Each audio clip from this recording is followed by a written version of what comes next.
and was your facilitator, he and pronouns. This is meeting number 14 of our. Thank you. Well, good morning again. So welcome to meeting number 14 of our Rulemaking Advisory Committee. As a reminder for folks, if you can change your name and affiliation to and identify yourself as a RAC member, that'll be real helpful. Just for some housekeeping, a reminder to both our RAC members and folks joining from the public, you're all on the same meeting. It's a Zoom meeting. The meeting is being recorded.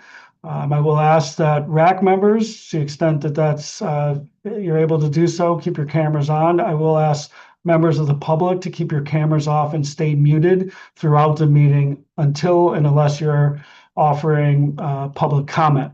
And I'll give some more details when we get to that part of our agenda. It is I think this is the second meeting where we're incorporating public comment into our conversation. We've built that into our agenda, and I'll give more direction when we get to that part of our conversation. Before we dive into a bit more of the housekeeping, I'm going to do a roll call for our RAC members, starting with Alan Lazo. Here. Good morning, all. Commissioner. Alan Hines.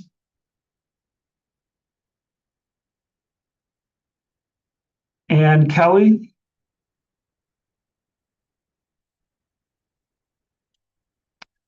Alexander Ring.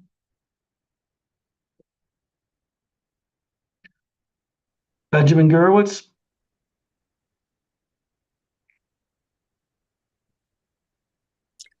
Brandon Kelly, and I'm here. Oh, yep, thank you, Ann. I'm going to try to do a crosswalk and see if folks come in as well. Brandon Persinger. Brian Rankin. Good morning, folks. Good morning. Rock Nation. Here, just FYI, Alexander Rings on PTO. Oh, great. Thank you. I will make a note. Casara Phipps. Here. Good morning. Morning. Chantal Avenso. Good morning. Morning. Dana Hicks. David Madison. Good morning. Good morning. Melissa Gertler. Hi, here. Thank you. Garrett Pryor. Garrett Stevenson. Jessica Blakely. Present. Thank you. Trevor Brown. Julia Metz. Here. Thank you. Kelly Hart. Lindsay Hutchinson. Good morning. Good morning. Lucia Ramirez. Mac Cunningham. Present. Thank you, Mac. Mary Kyle McCurdy. Here. Megan Bolton. Mercedes Elzalde. Miranda Bateshell. Good morning. Here. Morning. Patricia Diefenderfer. Ryan Vandenhoef. Samantha Bayer. Shane Kwiatkowski. Present. Good morning, everyone. Morning. Ted Reed. Morning. Morning. Tara Wilcoxon. Morning, everybody. Thanks, Tara. Okay, I think that's my alphabet. Did I miss any RAC members that joined after they're part of the queue? Okay. Lucia Ramirez is here. Oh, Lucia, thank you. Welcome. Any other RAC members that I missed? Okay. Well, thank you all. We'll team just keep track if folks join after we've done roll call. So we will move through our agenda. I'll do a little bit more housekeeping as part of our welcome and overview. As we always do, we create some space to ground ourselves in the racial equity framework. And we'll invite Anita to share some vision around that. The bulk of our conversation today will be spent in this topic around efficiently planning for growth and discussions around land use efficiency measures. At 10:50 approximately, we will open for public comments. So for those in the audience who would like to offer input to the Rulemaking Advisory Committee, we will create space at that time to do so, and I'll provide some guidance at that time. We'll build in a break, and then we'll get some updates on the Housing Actions Work Group, the HOG update, a process and timeline, reminding folks and grounding us in where we are in the overall rulemaking process, and then we'll get you out of here by noon. We can go to the next slide. And then I'm just going to spend a little extra time in this space today, as we get towards, and we'll talk about the timeline later, but as we get into the kind of final steps in this rulemaking process, this is where a lot of the conversations that we are having are, what we might say rubber hitting the road. This is the opportunity for folks to really offer and embrace some of the disagreement, right? You all are brought here because of your interests, your expertise, the constituencies you represent, and it's not expected that you all will agree all the time. And so as we have these conversations and folks are bringing in disagreement, critiques, hopes, wants, concerns, etc., holding these guidelines as we do so will be really important. And so I'm going to ask and really center us today on these bullet points. One, that we are actively seeking to learn and understand each other's perspective. Again, you all bring in lots of different perspectives, interests, and constituencies. Seeking to understand and not just to respond and debate is important, even as you bring in different opinions. As we do so, I'm going to ask you all, and I think we each have to define this for ourselves, but to encourage respectful, to be candid, but always being constructive. So I'm going to ask folks, if you have disagreements or if you have concerns around particular areas of rule or approach, that it's a critique and right, seeking to be constructive, seeking to offer solution where you can. And for this group and your ability to do so, as you are able to resolve differences and find common ground, that is a strength and that is a benefit for DLCD. So I'll ask you all, like, where you identify those differences. Are there areas where you do find common ground, where you can seek agreement, that you can be constructive and productive to create rules that really work for all the kind of interests across our state? Because we're in a group setting, this last bullet around, talking in isolation, but maybe I'll just say, try to bring things in the room, right? Don't avoid surprises. This is the place to name the things that you have concerns around or that you're hoping to see built into the process. So part of my job is to hold us to these guidelines. Part of your job is to participate in a way that's in alignment with these as well. As always, this is not the only place where input for DLCD is happening. And as much as I want you to bring it into the room, just know you can always email housing.dlcd@dlcd.oregon.gov. And you can include in the heading ONA rulemaking-rack, followed by either for DLCD staff only or for public comment, and that is posted in the chat as well. I think the only other things I'll add, just for housekeeping, as a reminder, closed captioning is available if that's helpful for your participation. At the bottom of your screen, you can click CC or the closed show captions button. And then just to remind folks, we do have Anita here who will be helping to monitor chat. So if you have questions or comments, Anita will be monitoring that and helping us to bring those into the room. We encourage folks, of course, to use chat with intention and not try to use it as a place for side conversations. Final reminder for folks joining as the public, please stay off camera, stay muted, and please don't use the chat. Nothing in chat will be considered public comment, so just hold that as we go forward. So with that, I'm going to pass it to Ethan to kick us off and really describe what we're hoping to achieve today. Thanks, Ben. And hi, everyone. Good morning. My name is Ethan Stuckmeyer. I'm the manager of the housing division here at DLCD. And welcome to the 14th, if you can imagine, the 14th Rulemaking Advisory Committee for the Oregon Housing Needs Analysis rulemaking process here. In terms of meeting goals and objectives, we'll talk through using land use efficiency measures as kind of a concept that touches really all of the parts of the Goal 10 and Goal 14 planning process as we're talking about it here, kind of using that as a tool to navigate our way through those different elements of that Goal 10 and Goal 14 planning process. And really kind of using that tool, we'll be able to discuss kind of the impacts, the trade-offs, and the equity considerations therein when we're talking about what it means for local governments to efficiently plan for growth in the context of housing, in the context of Goal 10. And I'm really looking forward to that conversation because as the project team at DLCD have been thinking about this work, this is really one of those elements of like connective tissue that really brings it all together. So I think I'm really looking forward to that particular conversation.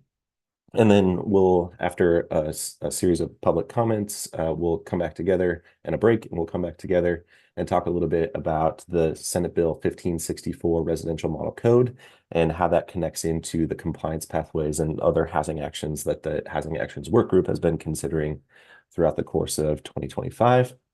And then I wanted to pause a little bit here and also reflect on this rulemaking process generally. We've had quite a few meetings between the Rulemaking Advisory Committee and the work groups and the technical advisory committees and even things outside of those advisory committee processes to kind of do a zoom out in terms of where this rulemaking process has started and where it's gone since here and where it is yet to go. And I think that's important because as we sit here today in July, looking forward in the calendar, we have just 2 rulemaking advisory committee meetings left. And so to really emphasize a point that Ben made here, this is really kind of a key meeting in terms of, or a key point in this process as we are really now rubber meeting the road, having these conversations about like where these rules are really kind of set up to go the rest of the way in 2025, and begin to identify the pathways through these really good discussions and debates that we've been having for this time.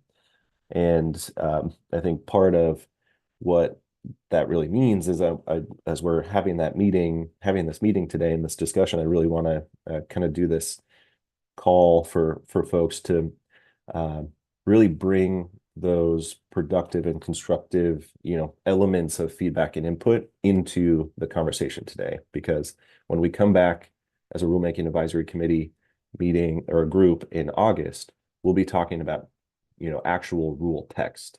And so the conversation today and that feedback that you're providing today is really, really important to help the project team as we're drafting those actual words on the paper for your consideration in August. So we'll talk a little bit more about what that actually looks like and how that all comes together at the last portion of this meeting, but just kind of queuing you all up for that discussion today. When you have certain points that you would like to make or comments, or you are agreeing or disagreeing with the kind of approach or the conversation that we're having, it's really important to bring that feedback into the room because we've all requested your participation in this process and have been working with you all throughout this process to advise DLCD on how to draft these rules. So thank you in advance for having that conversation today. Back to you, Ben. Look at me not unmuting myself. Thanks, Ethan. And Anita, let me just invite you in. Thanks. Yeah. Thank you, Ben and Ethan, Anita Yap, Multicultural Collaborative. You've probably heard me before talk about the Racial Equity Framework for Decision Making, which was adopted by the Land Conservation and Development Commission. And I'm going to have a unscripted opportunity because we have our vice chair of LCDC here, Alan, if you would like to say a few words, I would like to give you my time here since we're coming close and we've had these conversations. Thanks, Anita. Yeah, that is unscripted, but I've really appreciated the agencies and the department's dedication to bringing forward the racial equity framework for decision making in all the meetings. So that's happening not only here at the RAC, but also at the TAC meetings, at the HOG. And I think it's really important and I think I've made this point before, that as we kind of grind through the technical aspects of this, the details that so many of us are familiar with in our day-to-day work, that we also kind of push back up to this high level of thinking around these concepts about racial equity that can really ground the work that we are really called to do as part of this process. I think one of the things I find is that the folks that, these RACs are made up of many, many different interested parties and folks who bring very different perspectives. And I think if we can join those very technical aspects of folks that are here with a lot of folks who might come from other interested places like the advocacy world that tend to more closely work with these concepts, I think that's a productive way for us to see this RAC move forward. And as Ethan called for us today, that may be a way that we move forward today a little bit as we start to move towards the end, to make sure we're not handling only the minute technical details, but also addressing these concepts that are so important to so many of our communities that we are working to serve through this this revised Goal 10 programming. So hopefully that was enough, Anita, that you were looking for. But really the thoughts that I have around the racial equity framework for decision making this morning. Thanks. Yeah, thank you, Vice Chair. Lazo, he was on the commission when this was developed, and so we really appreciate you keeping this front and center within not only the RAC, but also all the other TAC meetings. So we're going to be continuing talking about this during the meeting, and as we work into some of the discussion, there'll be some questions and opportunities. So thank you so much, and I'll hand it back to you, Ben. Great, thanks, Anita, and thanks, Vice Chair Lazo. So I'm going to invite Maddie to kick us off, and I love that it's right after this equity framework kind of opportunity and challenge for the group. So Maddie, I'll invite you in to lead us through this planning for growth conversation. Thanks, Ben. Good morning, everyone. Madeline Phillips. I'm the Public Facilities Planner with the Housing Division here at the Department of Land Conservation and Development. This morning's topic is focused on efficiently planning for growth and the places where we find land use efficiency measures to show up.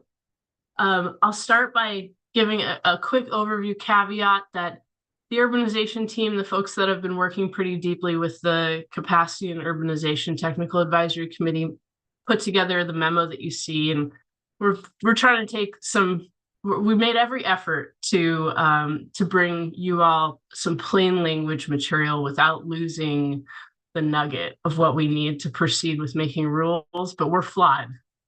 So help us point out where we get too technical. We really hope to bring everyone along in this conversation, and you really don't have to have the alphabet soup sorted out, if you will, in order to know something about today's topic. So please don't feel like the topic's terminology or any of the ways that we talk about it are meant to limit who can participate in the conversation. So just generally, our discussion today will focus on how jurisdictions navigate and how they satisfy housing need. Some of you will have familiarity on technical aspects of this, which we welcome your comments on, but our discussion will be really couched in talking about real things, the things that affect people on the ground. So you'll see in the memo that there was a fairly significant conversation about vacancy as a function of some kind of systemic imbalance, that in this case, all cities have some level of imbalance between regulation and market forces, especially related to housing. And this could have a lot of origination in things that cities don't really have control over, like individual owners' decisions about their property, or other market factors like we've been seeing in our sort of national and international economic conditions lately. But there are a lot of things that communities can do and embrace, especially with the changing needs of its population. So one thing I really wanted to zoom out on first before we get into the details is that, and I've thought about this fairly deeply over the last week, that buildings and the built environment endure across generations.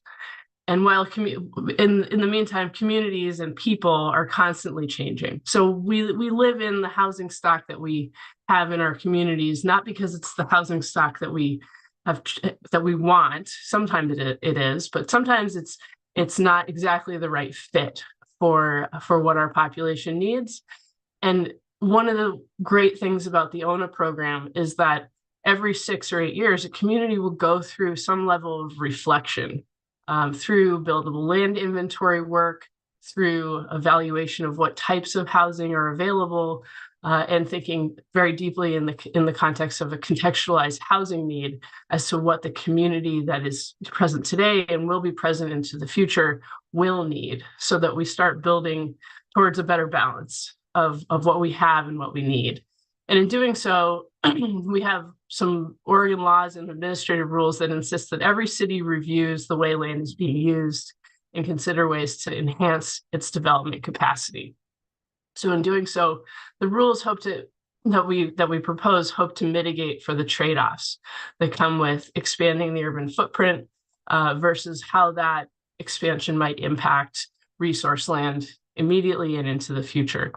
So thanks for enduring that really high level look at efficiently planning for growth and what that means for Oregon cities in the context of the ONA program. Let's talk specifically about land and land sufficiency. You'll see on this slide that we've zoomed in on a really specific section of a schematic drawing that you all have seen too many times for me to put back up on the screen today. You'll see that we're asking communities every 6 or 8 years in their cycle to evaluate, is there enough land zoned to sufficient capacity to accommodate 20 years of growth? If the answer is yes, we have enough land to sufficiently meet our needs, there's a certain level of, there's a certain track of choices and decisions that city will make. If they find that their land base is insufficient, there will be a track that has a few more decision-making points on it that we'll work through. But what we're asking you all to reflect on is that land use efficiency is a core tenet of how a city meets its land need as identified in some of the analyses in the Goal 10 process. So if you go to the next slide, please, Ellen. So we've been working through a concept that's not new to Oregon land use or to some of our communities in Oregon, called land use efficiency measures. This is a term that's been used in the context of the Goal 10 analyses for many years. It has grown and changed over the years as cities have started using the tool. Cities, people generally are very creative, and they've started looking at ways to mitigate trade-offs and allow for more development capacity of existing land. And you'll see that we have a working definition that actually is going through additional review right now as we speak. Members of our team are continuing to iterate on this definition, but right now we're referring to those measures taken by a city to demonstrably reduce the land need. So a city goes through an analysis called the buildable land inventory. They determine we have enough, we don't have enough for the last slide. If either of those two things are true, a city will still need to look at efficiency measures for a variety of different reasons. And I'll get into that in the next couple of slides about where we've seen land use efficiency show up in the past, and where we're going to be a lot more specific about defining where it lands from now into the future. But some examples of efficiency measures are allowing for more housing types, eliminating or reducing minimum lot sizes, rezoning land that's for other uses to residential use, upzoning land, adopting minimum density standards. These are all things that make more units possible on less or the same amount of land. So in other words, intensification of use is another way to think about it. And effectively, we're hoping that cities are able to show or find ways to encourage community members who own land to make really good use of the land they have inside their existing urban footprint before they start looking beyond their urban footprint to consider ways to accommodate growth. I just want to emphasize here before we move on to the next slide that land use efficiency measures are a subset of housing production strategies. So we'll think about them as being really specific to the land use system as a whole, really specific to land use decisions. So those of you familiar with the difference between some of the more general activities of a city and land use issues, there's a difference in process, basically, of land use decisions, and the intent of land use decisions is to have a bit more staying power, that land use decisions run with the land. They're more likely to continue beyond the political timeline or the temporal timeline that blows with the wind sometimes. And we see that those land use actions have different impact on different aspects of how folks use their property or how they use land. Are we ready to go to the next slide? I think Ellen just had a little breather. There we go. Great. So land use efficiency measures, we saw them before, so they're not brand new, but they're things that cities have been creative about. There really hasn't been a definition for them. In our previous process with the housing needs analysis, everything was lumped together. So the housing capacity analysis was paired with a variety of other pieces to complete the puzzle of a housing needs analysis. And it produced a land need sometimes, and then a city would have to go through two things based on Oregon Revised Statute 66024 Part 50, which is that a city would, in response to a land deficiency, they would have to both increase the development capacity of land already inside the city and or expand the growth boundary in order to meet their need. So you'll see that that land use efficiency measures and the work to expand the growth boundary, in other words, Goal 14 work, happened together. So they were typically actions that one couldn't really proceed until the other was approved or satisfied. And that led to a lot of timing issues with communities where cities would do their housing work and folks in the community would be on board with the results of that housing work, but they'd identify a need that they couldn't solve. And so they'd have to go through a sometimes fairly long and arduous process to do their Goal 14 work before they're able to come back and acknowledge or adopt their work around housing. So this led to like a little bit of a two-step that was really challenging to overcome. And we're hoping by defining land use efficiency measures and giving them a place to go and streamlining the way that all of these pieces fit together, that we'll see some efficiency in that process and we'll avoid some of those two steps. If we go to the next slide, please, Ellen. Great. So here's the graphic you saw in your memo. For those of you who are able to review ahead of time, you'll see that there are pieces of the Goal 10 process that are all connected to land use efficiency measures. And our hope was today that we would couch our conversation in how each of the pieces of the Goal 10 process, i.e. the contextualized housing need, the housing capacity analysis, and the development ready land inventory all connect with land use efficiency measures in different ways. So cities may opt to include land use efficiency measures in response to the results of their contextualized housing need, particularly in pursuing a compliance pathway. Cities may perform a development ready land inventory and it will determine whether land use efficiency measures can enhance existing development-ready land in supporting more housing to meet their housing target. And cities will continue to pursue land use efficiency measures in conjunction with or just prior to pursuing a UGB amendment. So you'll see that that last bit, the cities continuing to pursue land use efficiency measures with the process around goal 14, that's the part that we've always had in the system, always had in the program, but we're going to help refine how those fit into the system together. Ellen, if we could move on to the next slide. Thank you. So what happens? What happens when cities do efficiency measure work? Sometimes we better respond to communities' identified needs, provide opportunities for folks to live in neighborhoods that are walkable and complete.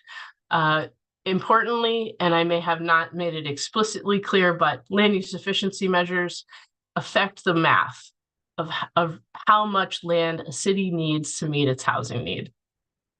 And most important, or lastly, and something that we might really keep in our minds when we consider the racial equity impacts of doing efficiency work, is that there is a potential increase for displacement.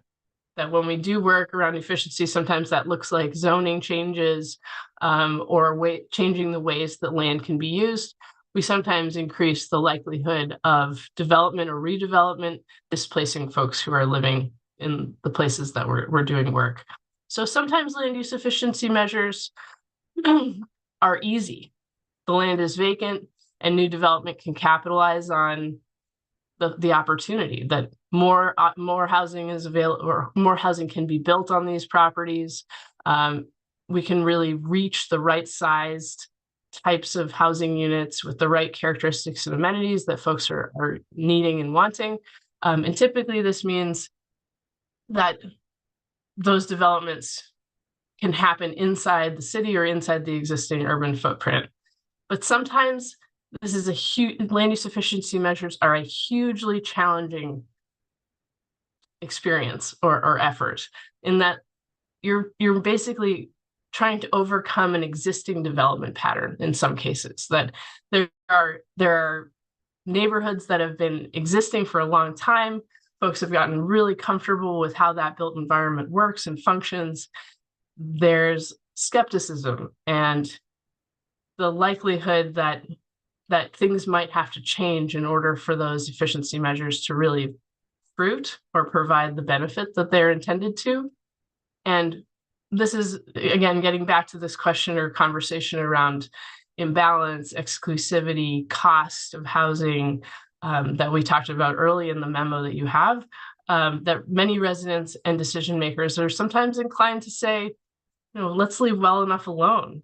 And what we want to highlight here is that doing so has a fairly high social cost.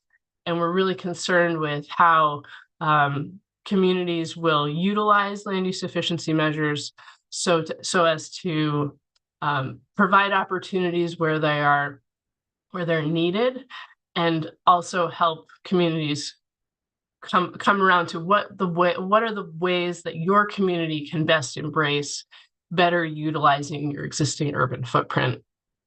So with that, I'll take us into an opening conversation. And we have a few questions that come from the memo that you all have reviewed.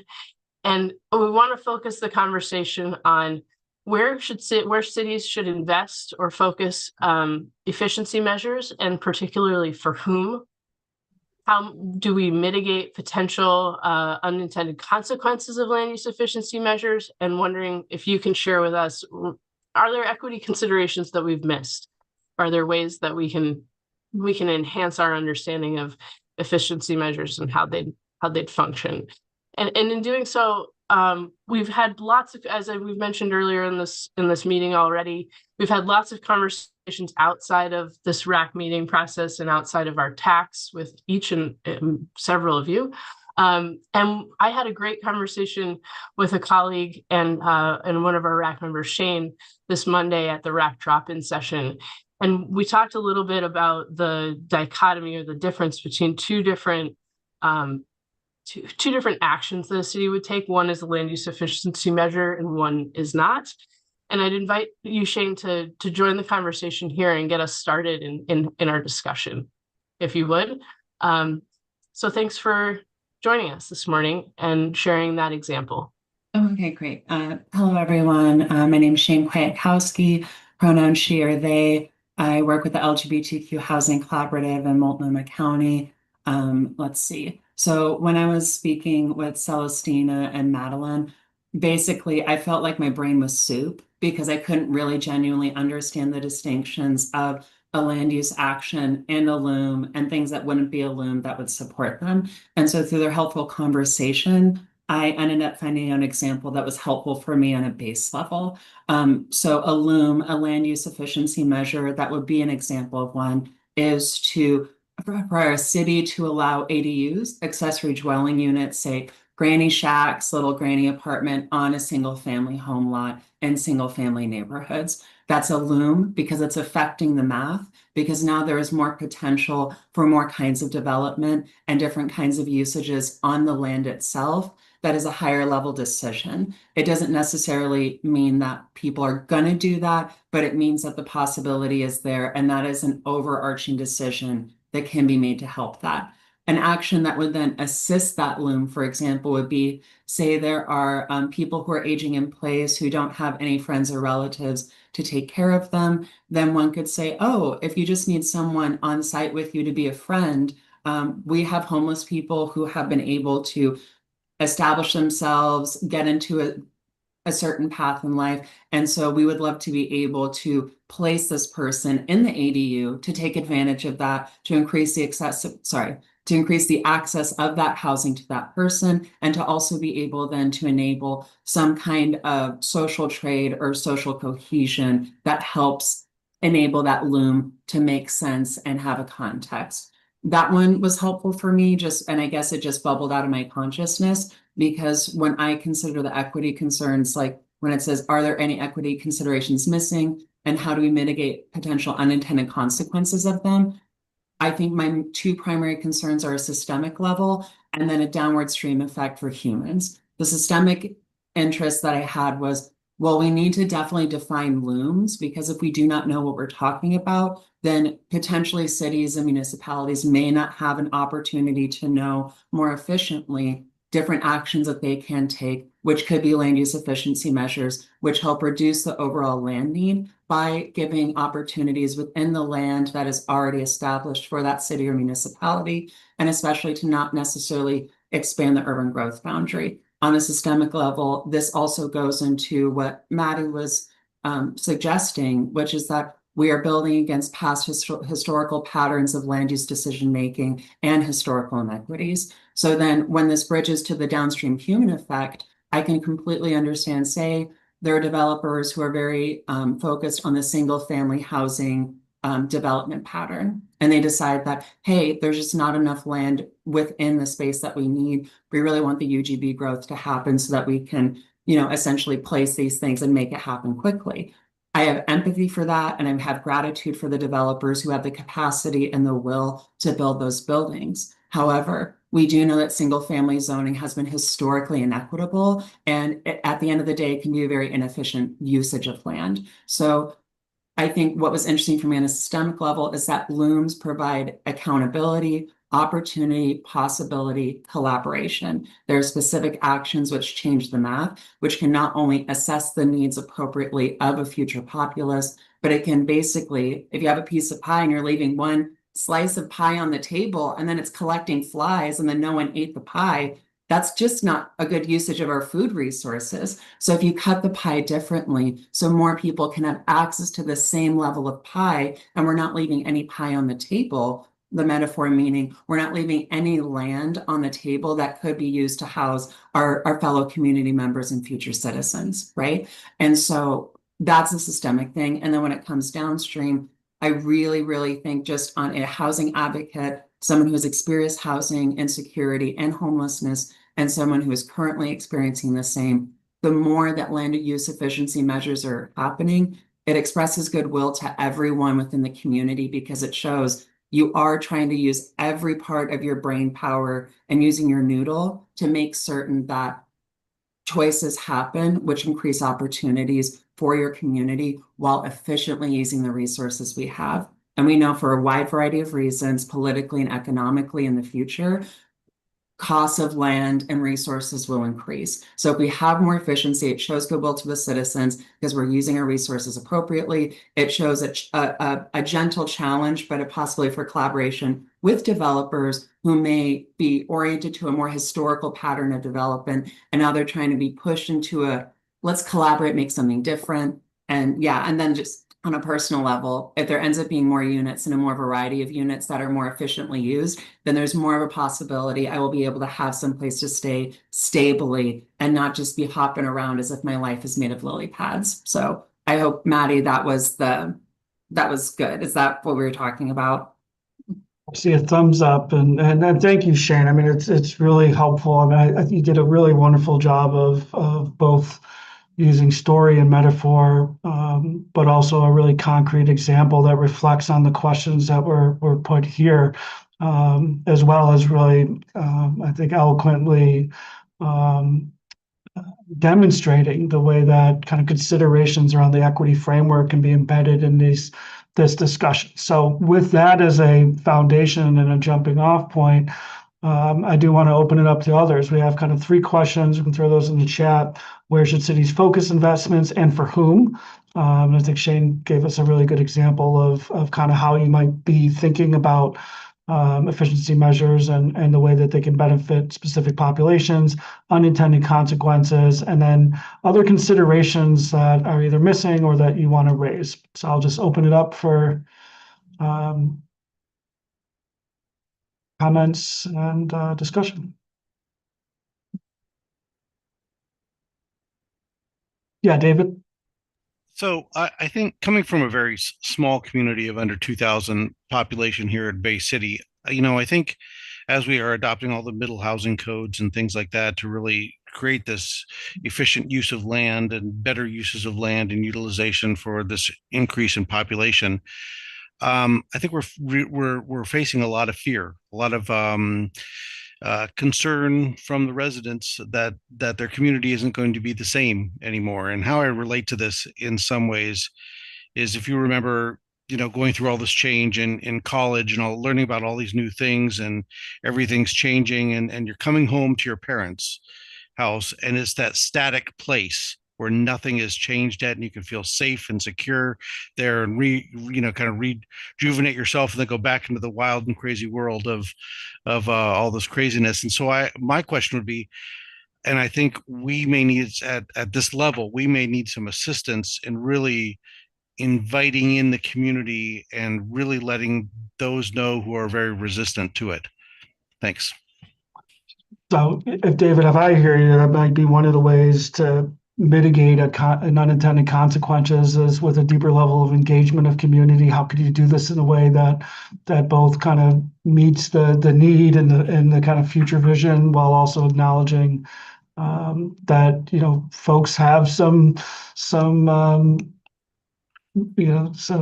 hold on what they've experienced and what they enjoy and what Right.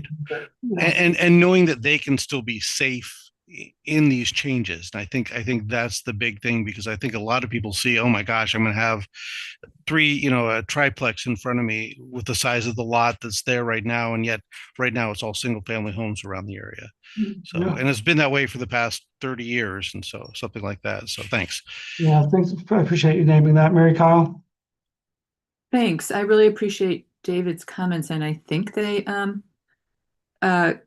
coincide with mine, which was to not to maybe expand the narrative. Oh, by the way, I first wanted to say, Maddie, thank you. That was a really great example. That was a really great explanation for me of how land use efficiency measures and the overall Goal 10 housing production strategies fit together. Thank you, because I've been scratching my head on that one.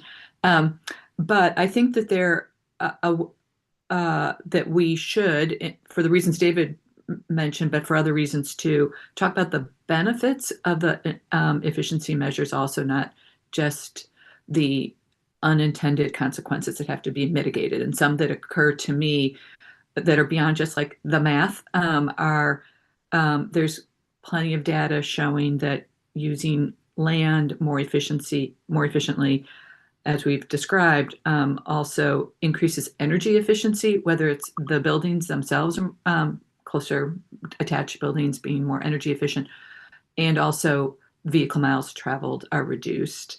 There's infrastructure efficiency and being able to use existing infrastructure and put more users on it. It's less expensive than building all new infrastructure in most cases. Clearly, there's times when there's upgrades are needed. And building more efficiency or using the land more efficiently with also a climate resiliency lens is also beneficial in terms of whether it's wildfire, tsunamis, those sorts of things in terms of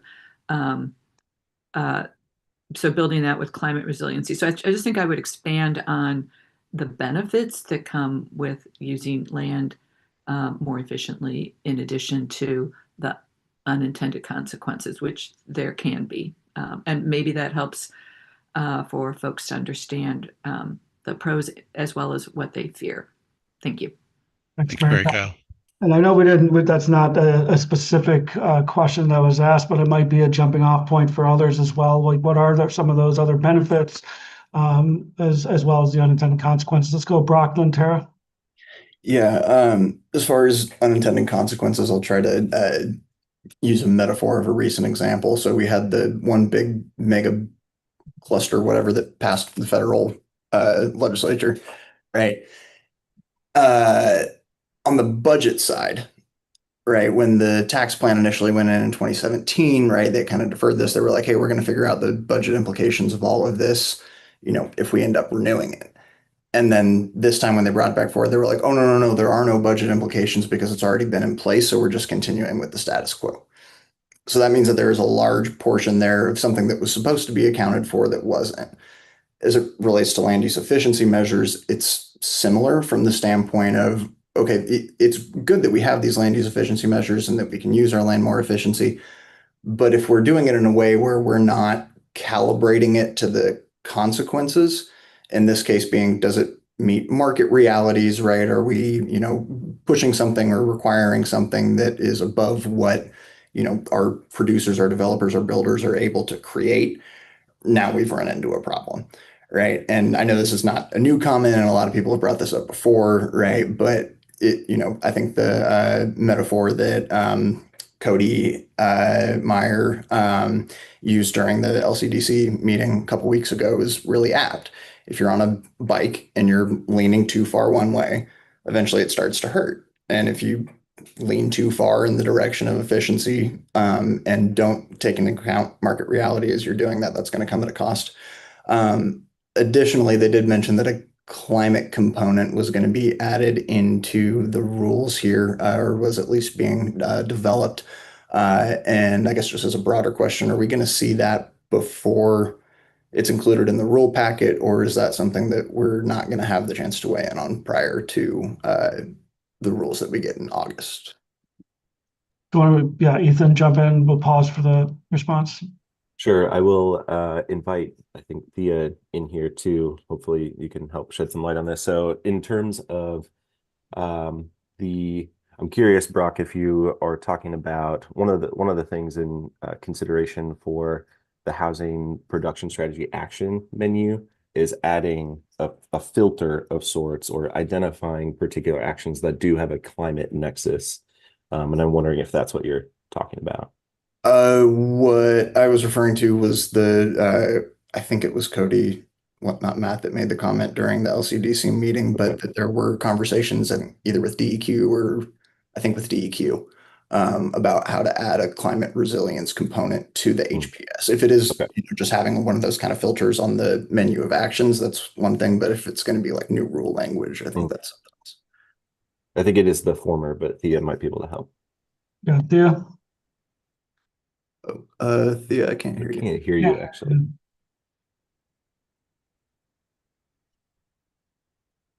And the former, Ethan, was the filter as That's a right. consideration as one of the kind of co-benefits of doing this, kind of where Mary Kyle was going. Is my audio working? Yay, we got you. Great. Well, I just did want to pop on to say, Ethan is right. The consideration is just to really add a filter to make sure that jurisdictions can, if they find that they really want to elevate a climate a climate action, that it's basically easily searchable and easily connected. We're also looking at sort of adding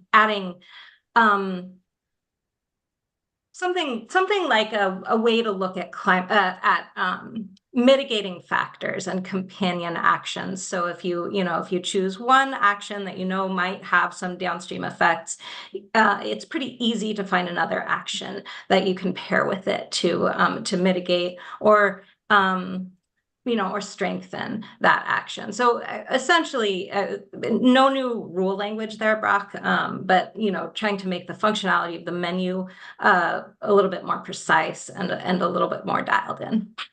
Thank you. Appreciate the clarification. Thanks. Let's go Tara, then Chantal, then Miranda, then Anita. I appreciate what Brock was saying. I think it's very important to take into account the market considerations when you are pursuing land use efficiency measures.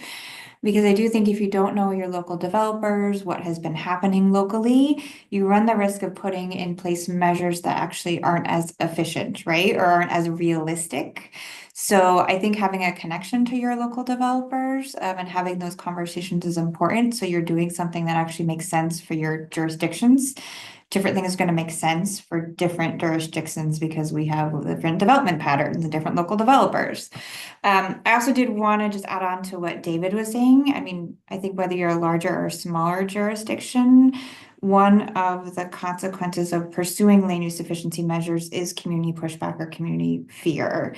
And I know Gresham has pursuing a lot of map amendments. Some we've gotten through, some we're looking at, as well as a lot of code amendments that have some land use efficiency measures baked into them. And we've been seeing that just doing our standard hearings and our standard types of outreach don't work because of the community concern and because we have generations that have been living on these lots and do have a lot of questions. And so I mean, I can just share the thing that has worked best for us so far in the past 3 or so years is really having really small focus groups and inviting those people in who have the strong voices and strong opinions, and just like getting small groups of them to talk to our planners and our directors and asking them what are they most concerned about, where are the assets that they see in their neighborhood that's most important for them to preserve. A lot of time we hear things like transportation concerns, so then we have to elevate transportation concerns and how do we mitigate those as part of the project. So I think the way we have successfully gotten some recent map amendments and updates is really pivoting mid-project to bring a variety of people in so we can understand what their fears are and also understand what they see as their neighborhood assets. Yeah, thanks, Tara. Chantal? Yeah, I guess I would like to echo what everyone's been saying and add a little bit more. Yeah, thank you, Tara, for kind of going into that a little bit. I think it's important that that the community is involved from the very beginning, even just looking at model codes or whatever is necessary to make decisions. I guess one thing that I would add as a concern for some communities, especially those that are where tourism is a big part of the economy, is when working with LUMs, I guess short-term rentals is a concern. Once those developments have been taking place, we start to see vacation homes go up or Airbnbs, and it not really addressing the housing needs as much. So that's just one of the things I think would need to be mitigated. I don't know if that looks like working with the community to look at the codes before or I don't know exactly what needs to happen, but I think that's a concern in some of our communities when things are a little bit easier to start when it's a little bit easier to start developing. So and yeah, good to do focus group and definitely be more transparent. Yeah, thanks, Chantal. That might be a follow-up, kind of a couple follow-ups around kind of balancing the kind of existing and historic kind of community versus the need for those that are either underhoused or excluded from spaces. And then, I think you acknowledge, like, how do you mitigate for that risk of kind of vacation rentals? Anita? Or Ethan, sorry, did you want? Go ahead, Ethan.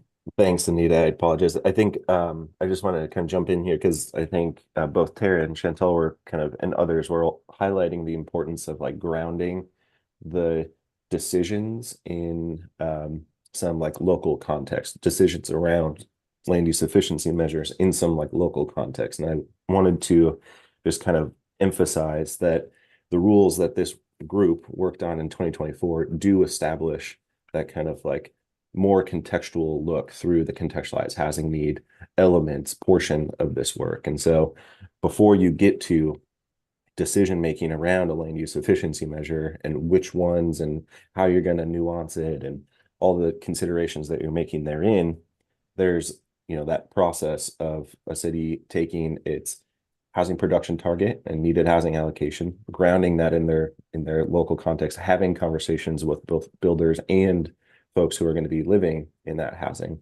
or would like to live in that housing, and then making decisions from there. So there is that step that's part of that process that does necessarily include considerations of things like what is the impact of second vacation homes in our community? What conversations are we having with builders and folks who within our community who would like to live in that kind of housing, and then making the decision from there. So that step of doing those considerations and thinking about how to nuance this and all of that is part of this program. All right, thanks, Ethan. Anita? Yeah, thanks, Ben.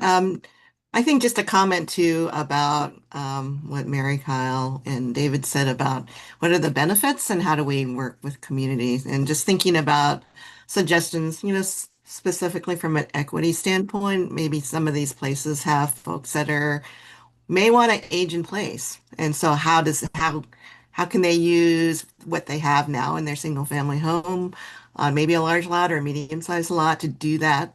So thinking about how to sell that as far as an opportunity for folks in communities, especially smaller communities where people want to age in place but may not be able to manage their home. And then also thinking about opportunities to model that. So if you have a landowner that has some property, you can use them as an example. We've worked with like the University of Oregon's architecture school to have some sort of design, workshop. And so it helps build some understanding capacity, and you get, some interesting ideas and concepts that will kind of gradually introduce these concepts to the community and have some conversation as part of that. Right, thanks, Anita.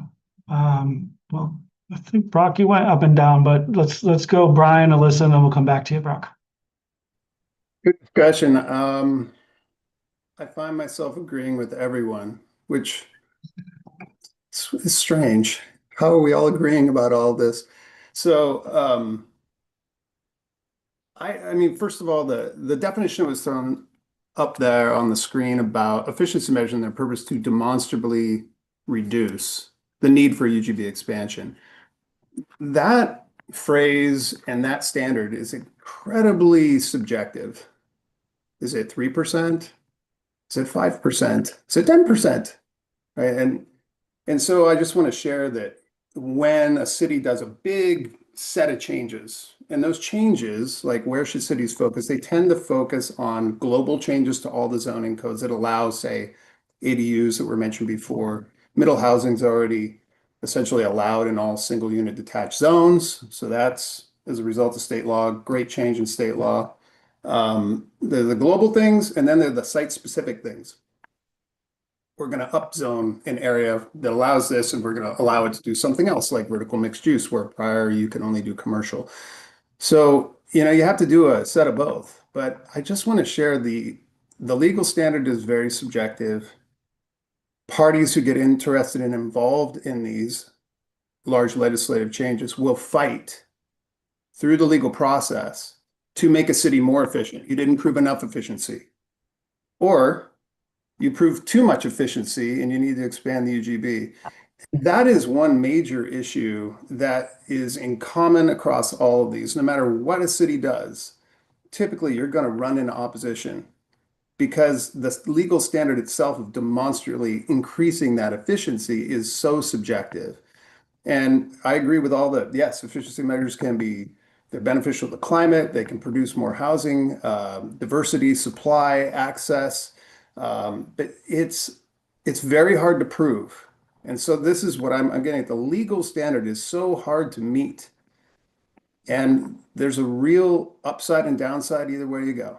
If you assume too many efficiency measures that don't happen, you have shorted yourself and your community of needed housing that thwarts housing supply, affordability, and equity considerations. And if you underdo it, then you have a larger UGB expansion, which has consequences as well. So I think where cities should focus, in my experience, because we've done this in Bend, we did massive upzonings of areas. And we also expanded the UGB, and we also applied some, I would say, kind of global across the board changes, right? Raising minimum densities, requiring minimum amounts of housing mixing, things like that. All these things have worked, but where the market doesn't support big policy changes, it just takes so much more time and effort. And so I just want to mention the legal construct, the things that have worked, basically greenfield redevelopment to me is in Bend, I will say not to me personally, but in Bend has worked better than assuming a built district with an existing pattern and all kinds of different landowners doing all kinds of things with their property. Those types of situations take way more time to redevelop. And so you have to be very conservative. So I would love rules that provide some guidance and structure on, no, this is a minimum degree of efficiency. You've hit your target, right? So we don't overassume housing capacity, because if you do that, then you're shorting yourself and your community. And then also just that targeted types of changes where the market supports it, fantastic. And so you hit your climate goals, you get your housing goals, it's fantastic. But there's a real downside, and I think the state is in a place now where we have assumed maybe too much efficiency in some of these urban areas, which has resulted in part to the fact that we're in a housing crisis, and we have been in a housing crisis. So just my perspective, a lot of agreement going on. Just wanted to throw some things out there that, Brian, this might be an unfair question. I mean, do you have either language or a percentage that you would recommend? And I believe this is in House Bill 2001. So I looked to staff to help me clarify. It's something to the effect of like a 3% standard, I believe. I could be wrong. And so help me out, the LCD staff. Unless you provide facts and information that really can demonstrate even more clearly, it's usually based on market analysis, that you can get to 4 or 5% of efficiency. But I just want to mention that legal standard is an issue for cities. How much is enough? So yeah, I turn it back to DLCD because they're a lot smarter than I am. Ethan, thanks. Right. So yeah, I mean, we can definitely answer the question about the 3%. So I'll leave that to others, but I do want to highlight the kind of the difference between the definition for a land use efficiency measure in the individual context of like one land use efficiency measure. What does it mean to, for something to qualify as a land use efficiency measure? That definition is exactly as it's stated, demonstrably reduce the land need, but it does not speak to the amount by which it would reduce the land need, because that's a related but different question, which is about the amount that is identified as enough to, say that a city's taken a sufficient amount of land use efficiency measures to meet their housing needs, which is definitely a question that we need to wrestle with in terms of is there some sort of rule framework or something like that where we can identify a sufficient amount of land use efficiency measures. But when we're looking at the definition of just that thing individually, we would be hesitant to identify that it demonstrably reduces the land need by a certain percentage or something like that, because collectively taken together, we can identify how much is sufficient, through that process. I don't know, Maddie, jump in if I missed anything, and then others can jump in to talk about the 3% rule if they need. Sure. I guess I'll try to separate a few things. Brian, you conflated land use efficiency. So one of the big things about the way we've presented this material this morning is that land use efficiency measures used to only be related to how to resolve a deficit of needed land. And that was a specific outcome of the housing capacity analysis portion of a housing needs analysis. And that said, this is the land pattern. These are the types of housing that we anticipate in certain percentages. And based on those percentages and what we have zoned and comprehensively designated, this is how much land we have available. And this is either how much we will need because we have a deficit or how much we have in surplus. What Brian got to, and thank you for bringing that up, Brian, is like, is that if you use land use efficiency measures, it will defray the amount of land. If you have a deficit, it could defray, or potentially, the amount of land that a city needs.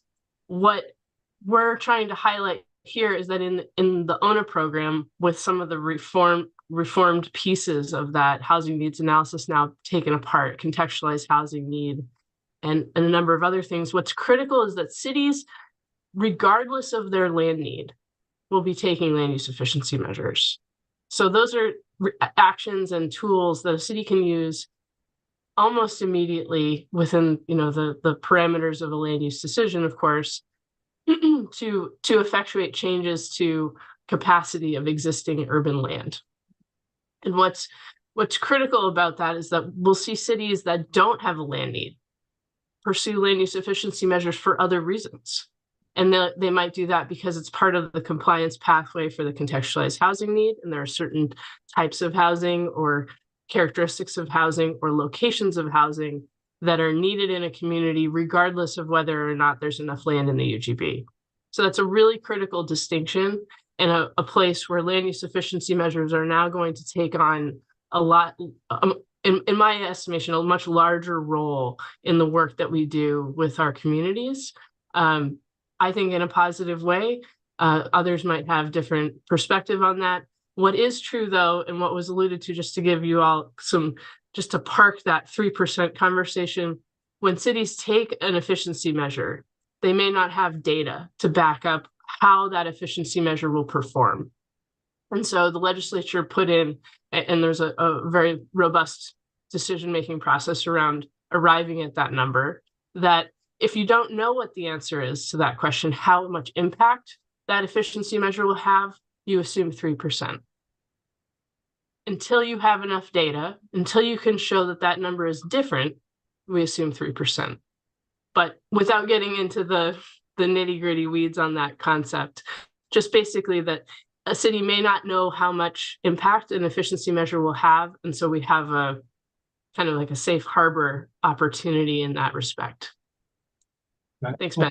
Thanks, Maddie. We're gonna be having this conversation continued here in just a few minutes, but let's go Alyssa, and then Brock, and then I have kind of or Anita, one of us can ask a follow-up question that's come up from members. Alyssa. Okay, I'm going to take it in a little bit of a different direction than what we just were talking about, but I also want to add myself as an ampersand to I agree with everything that has already been said by others. So ampersand me. But the conversation about the market and the community has brought up for me sort of this who are we trying to focus the investments on? And when you look at the ONA targets and you look at the contextualized housing needs analysis, what we're going to find and what we've already found is the place that we need to produce the most housing that's missing is in the lower AMIs, right? 0 to 30%, 60% and below, sort of that workforce housing component, and even more, addressing very low income people for whom the market is not going to produce housing, but for whom there is a market of affordable housing development that looks like dense, multi-family development, close to services, close to infrastructure, that is ripe for, land use efficiency, where you're going to want to try to match who you're serving with the type of housing you're building. And it seems that as we're looking at the land use efficiency measures, we're going to want to sort of have a conversation. I almost want to call it like social housing, like they do in Canada, where you're actually zoning for housing that is designed to serve the low income community, that has access to the things that the low income community needs, and where you're able to maximize the benefits of density. And what we also sort of know is those are the projects that the community wants to fight more than any other project. And so being able to figure out sort of how you might say as a city, hey, not only is this the place that we're doing land use efficiency, but this is the place we're aiming at equitable housing that meets really the goals of almost everybody's comprehensive plan about putting affordable housing for low income folks close to things that are urban and accessible. And so I just wanted to sort of throw out the conversation with affordable developers as well as market rate developers of where are the sites, where are the areas in your jurisdiction where it's most likely that we're going to be able to build affordable, regulated housing that serves our goals and that matches what's already in our contextualized housing needs analysis. So just the affordability lens and the what type of housing is built in that market, because that's actually the hardest thing for any of us to build in our communities. And it's the thing that, if you look at ONA, we are supposed to build the most of the fastest. And then the other thing I just wanted to throw in as a tourist community, as a vacation community, is thinking about sort of what Chantel brought up about short-term rentals. And I guess what I would say is, here on the North Coast, what we have learned is that it's almost as the bigger problem is actually people having vacant second homes than it is short-term rentals. But in both cases, there also has to be sort of a, this group knows, like one policy tool by itself doesn't do it by enough. There's an integration of the gears where you put various policies together to get a better outcome. And with thinking about land use efficiency measures, right, a lot of what we've been talking about in places like Cannon Beach and Astoria is, with density bonuses, performance bonuses, is there a way to incent a deed restriction or some other regulation on affordability that incents the building type we want and the land use efficiency type we want, but also puts in an affordability policy tool as well? So those are my comments around affordability. Yeah, thanks, Alyssa. You tied a lot of things together that have been part of this conversation. Let's go Mac, Brock, Ann, and then I'm going to ask Jenna and team to introduce the second part of this conversation, because it's all going to blend together and we'll kind of open all the questions simultaneously. Brock, Mac, Ann. Yeah, thank you so much. I want to plus one a lot of the comments again in an echoing theme that have been shared thus far, and appreciate the highlighting of affordability and what's necessary to make an affordable housing development sort of possible here in the state. I've said this in the space a lot, but just again to repeat, of course, the number one funding source of affordable housing nationwide is the Low-Income Housing Tax Credit Program. And with the Low-Income Housing Tax Credit Program, to get projects to work, you need a certain level of efficiency and therefore a certain minimum level of density. It's generally, rule of thumb, about 40 units per site. And as you get into spaces that are higher income, higher land value, etc., that threshold goes up because there are subsidy limits of how much you can have per unit. Your rents are capped, so you can't leverage as much debt. And so within that sort of space and universe, there's like higher land use efficiency measures to make sure that we are developing higher or allowing for opportunities for higher denser housing in those central and high opportunity areas is going to be really important. I also want to bring back into the conversation, I know what we've talked about before, when it comes to costs that households actually bear. Housing is number one and transportation is number two. And so again, if we are creating systems that are incentivizing pushing more of that low-income housing towards the fringes and in UGB expansions, Again, I'm not saying that that is the goal of what I'm hearing, but it's a cautionary tale and unintended consequences of if we concentrate a lot of those investments there and we lowered folks' housing costs but increased their transportation cost burden, what have we really accomplished? Have we increased the quality of life of anyone? I would argue no, and just want to make sure that that gets folded in this consideration as well. Thank you. Thanks, Mac. Let's go Brock then, Ann. Oh, I was going to say, Ann, go ahead. I know you haven't spoken yet, so I'll go after you. Thanks, Brock. And you're on mute. Oh, Thank you. Thank you. Yeah, I just wanted to say I agree that we can have kind of extreme outcomes with vacation rentals, but we can also have unintended consequences by very stringently regulating them, and there needs to be a careful balance of that. ORS 90-154 has a very specific definition for vacation rental versus short-term rental. There are needs for short-term rentals that are not vacation usage. That definition says it does have to be for vacation purposes only to call it that. But there are, especially with climate concerns rising, there are needs for displaced people to have temporary occupancy in housing, even, family housing and large household housing. There are needs for visiting firefighters. There are needs for visiting medical people. There are needs for temporary caregivers as the population ages. And there are people who are qualifying for their loans to have their own housing and affording to pay their own mortgages by having short-term rentals. They're now allowed to qualify for a loan based on that predicted income. So, it's kind of a seesaw.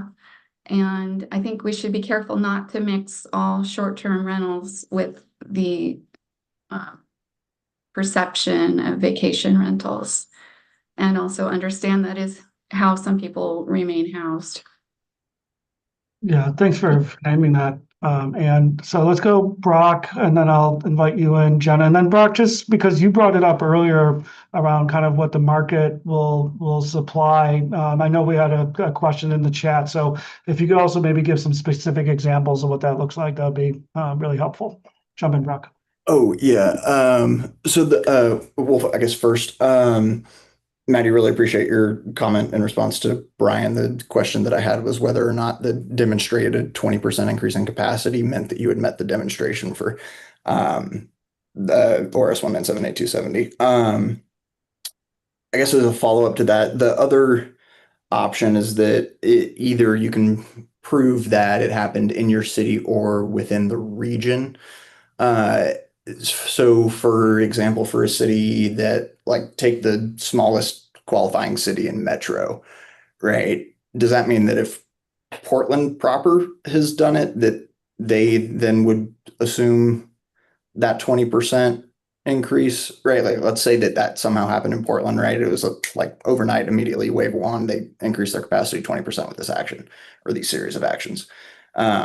Would a small, really small city in Metro then be able to be challenged on the fact that since it was in a similar region? Because the pure city thing seems to make at least as much sense, I guess, off the top of my head, as the region does, just because that's, kind of the new relative baseline, I guess, that we've started to kind of work with in this rule a little bit. So just a thought there. The other question, I guess, how are land use efficiency measures considered in retrospect? So let's say you get to cycle 2. First cycle, you took the land use efficiency safe harbor, right? You took all these actions that increased your capacity on paper, at least by 20%. Maybe that results in a 3% overall achieved capacity change, right? Or a 3% overall increase. Looking back from the next cycle, would a city be able to be challenged as having not met their land use efficiency when they've, maybe they only do another 3% capacity increase based on the actions that they take, whether that's upzoning or whatever. If they only do that 3%, right, they've still increased capacity beyond like the start of the first cycle by another 20%, 23 if you count the 3 that was already added. Would they be able to take that efficiency measure? Would they be able to be challenged if they tried to take it? Just kind of thinking about how that plays in. And then, sorry, last final point. And I know that this is probably too recent to have a good estimate of, but do we know what the generalized, or do we have a sense of what the generalized change in existing land capacity, particularly around redevelopment, is following House Bill 2138? Because, now previously, except I think there was an exception for either Metro or Portland, but cities above 10,000 had to allow duplexes. Now they allow up through quadplexes and single family zones, right? And so in theory, anything that redevelops in that area or any partially vacant land that develops in that area has essentially quadrupled or doubled or quadrupled in capacity with that. And how, if at all, is that going to be factored into those considerations? The LCD who wants to start with some responses. I'm happy to let Ethan go, or Ethan you might want to supplement me. I was gonna call in the reinforcement and get the backup too. So Beth, I know you've got a couple of these, and we'll see how well I do, Beth. But if I miss anything, please jump in. Otherwise, Kevin as well. You've got a lot of. So I heard 3 distinct questions around the peer city analysis, and you're right, Maddie. Well, let me list the questions. So the peer city analysis, and then some questions about how land use efficiency measures might be accounted for within the cycle 1, cycle 2, and then this third question about redevelopment and assumed increasing capacity around redevelopment. So I'll try to hit those 3. And what I'm going to say is we will get even deeper into this nitty gritty at next week's TAC. So CowTAC meets on Thursday. That packet is scheduled to go out probably early Friday morning. And then that's exactly the nitty gritty weeds that we'll get into on Thursday with our technical advisor. But for this larger group, I'll briefly explain. Maddie mentioned that when you don't know what an efficiency measures impact could be, there is in statute that 3%. Go ahead and assume a 3% increase. That gives you some safety and certainty around. We have no idea. But there is, with this new ONA paradigm, we have a peer city analysis we can do, or a peer city comparison. So that's available to cities to look within their region at peer cities, and exactly what that means. Who is your peer city, and which region and proximity? I think that's something that we're working through as part of our rulemaking process. So I'll leave that there for this conversation with this group. But looking at land use efficiency measures that are taken after an acknowledged housing capacity analysis. So land use efficiency measures can be taken at any time. Sometimes they respond to a deficit of land supply. Sometimes they don't. Cities want to enact these policies to spur efficient use of land and production of housing. But any efficiency measures taken post acknowledgement of your housing capacity analysis will be counted towards the next cycle of, oh, those efficiency measures were taken. Right. So I guess a little refinement there. What I'm trying to ask is, okay, we now have a policy that came in at the state level that de facto applies to all these cities, or that de jure applies to all these cities, right? Is that something that can be accounted for as one of those, okay, since our last housing capacity analysis, state law has changed, which automatically increases the capacity of these lands? Are we able to account for that? Yeah, I don't think I'm going to answer that question on the spot. So let me get back to you on that. Appreciate it. We've taken it down, and we'll, but in general, your land use efficiency measures between cycles will look at what has been adopted locally or enacted and implemented locally after your adoption. And then redevelopment around, I'd have to go back and look at House Bill 2138. We were just having a conversation about my lack of familiarity with all the details in it. So that was an internal conversation yesterday. But redevelopment historically has been pretty low. That demolition and new construction for higher intense uses, there are exceptions to that. There are some cities that have very high redevelopment rates, Portland being the most unique and large jurisdiction to have just their own market that is unlike anything else in the state, but they are our largest kind of import, export, and employment city. So I think for redevelopment, Beth, I know we've seen very low capacity numbers over the last 10 to 20 years and cities capacity analysis, with a few cities maybe having some exception there.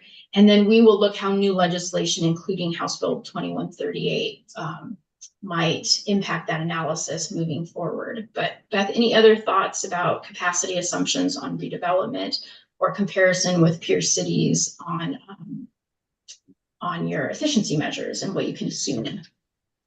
So my thoughts on the redevelopment is part of what I think Brock was asking about is more infill than redevelopment.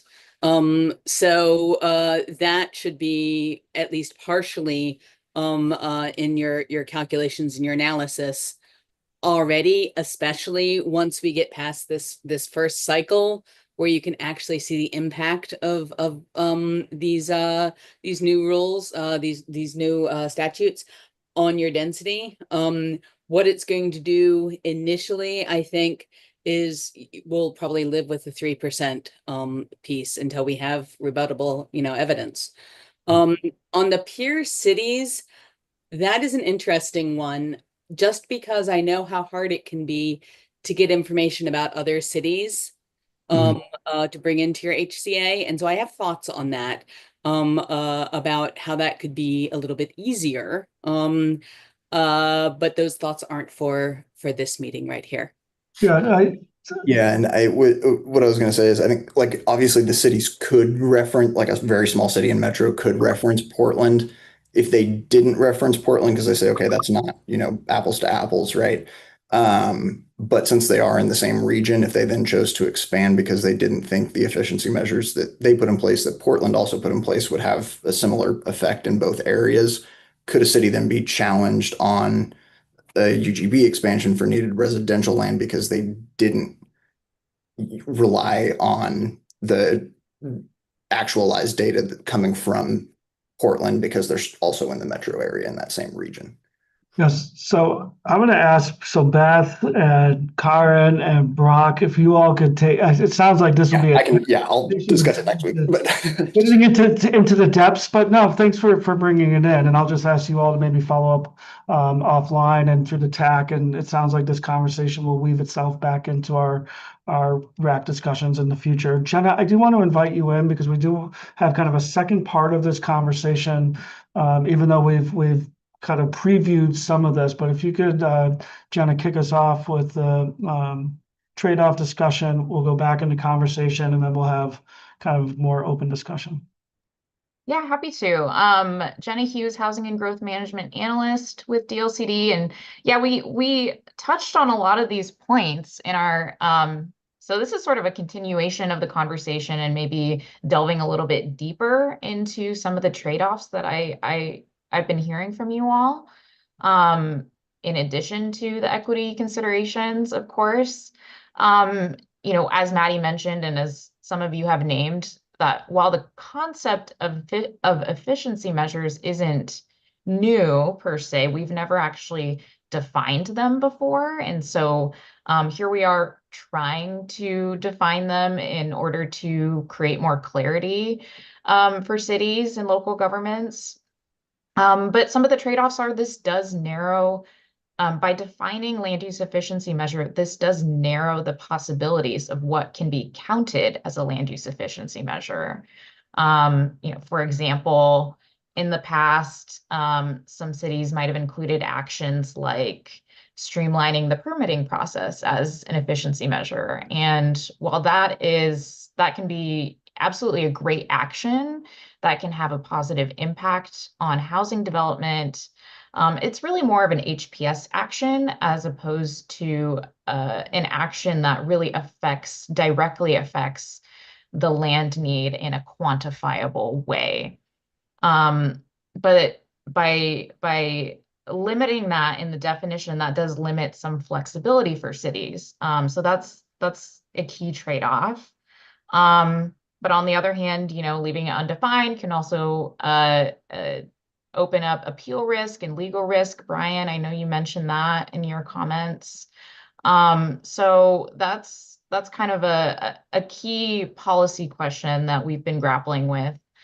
Another key consideration is how cities grow, whether it's growing up through land use efficiency measures or growing out through UGB expansions.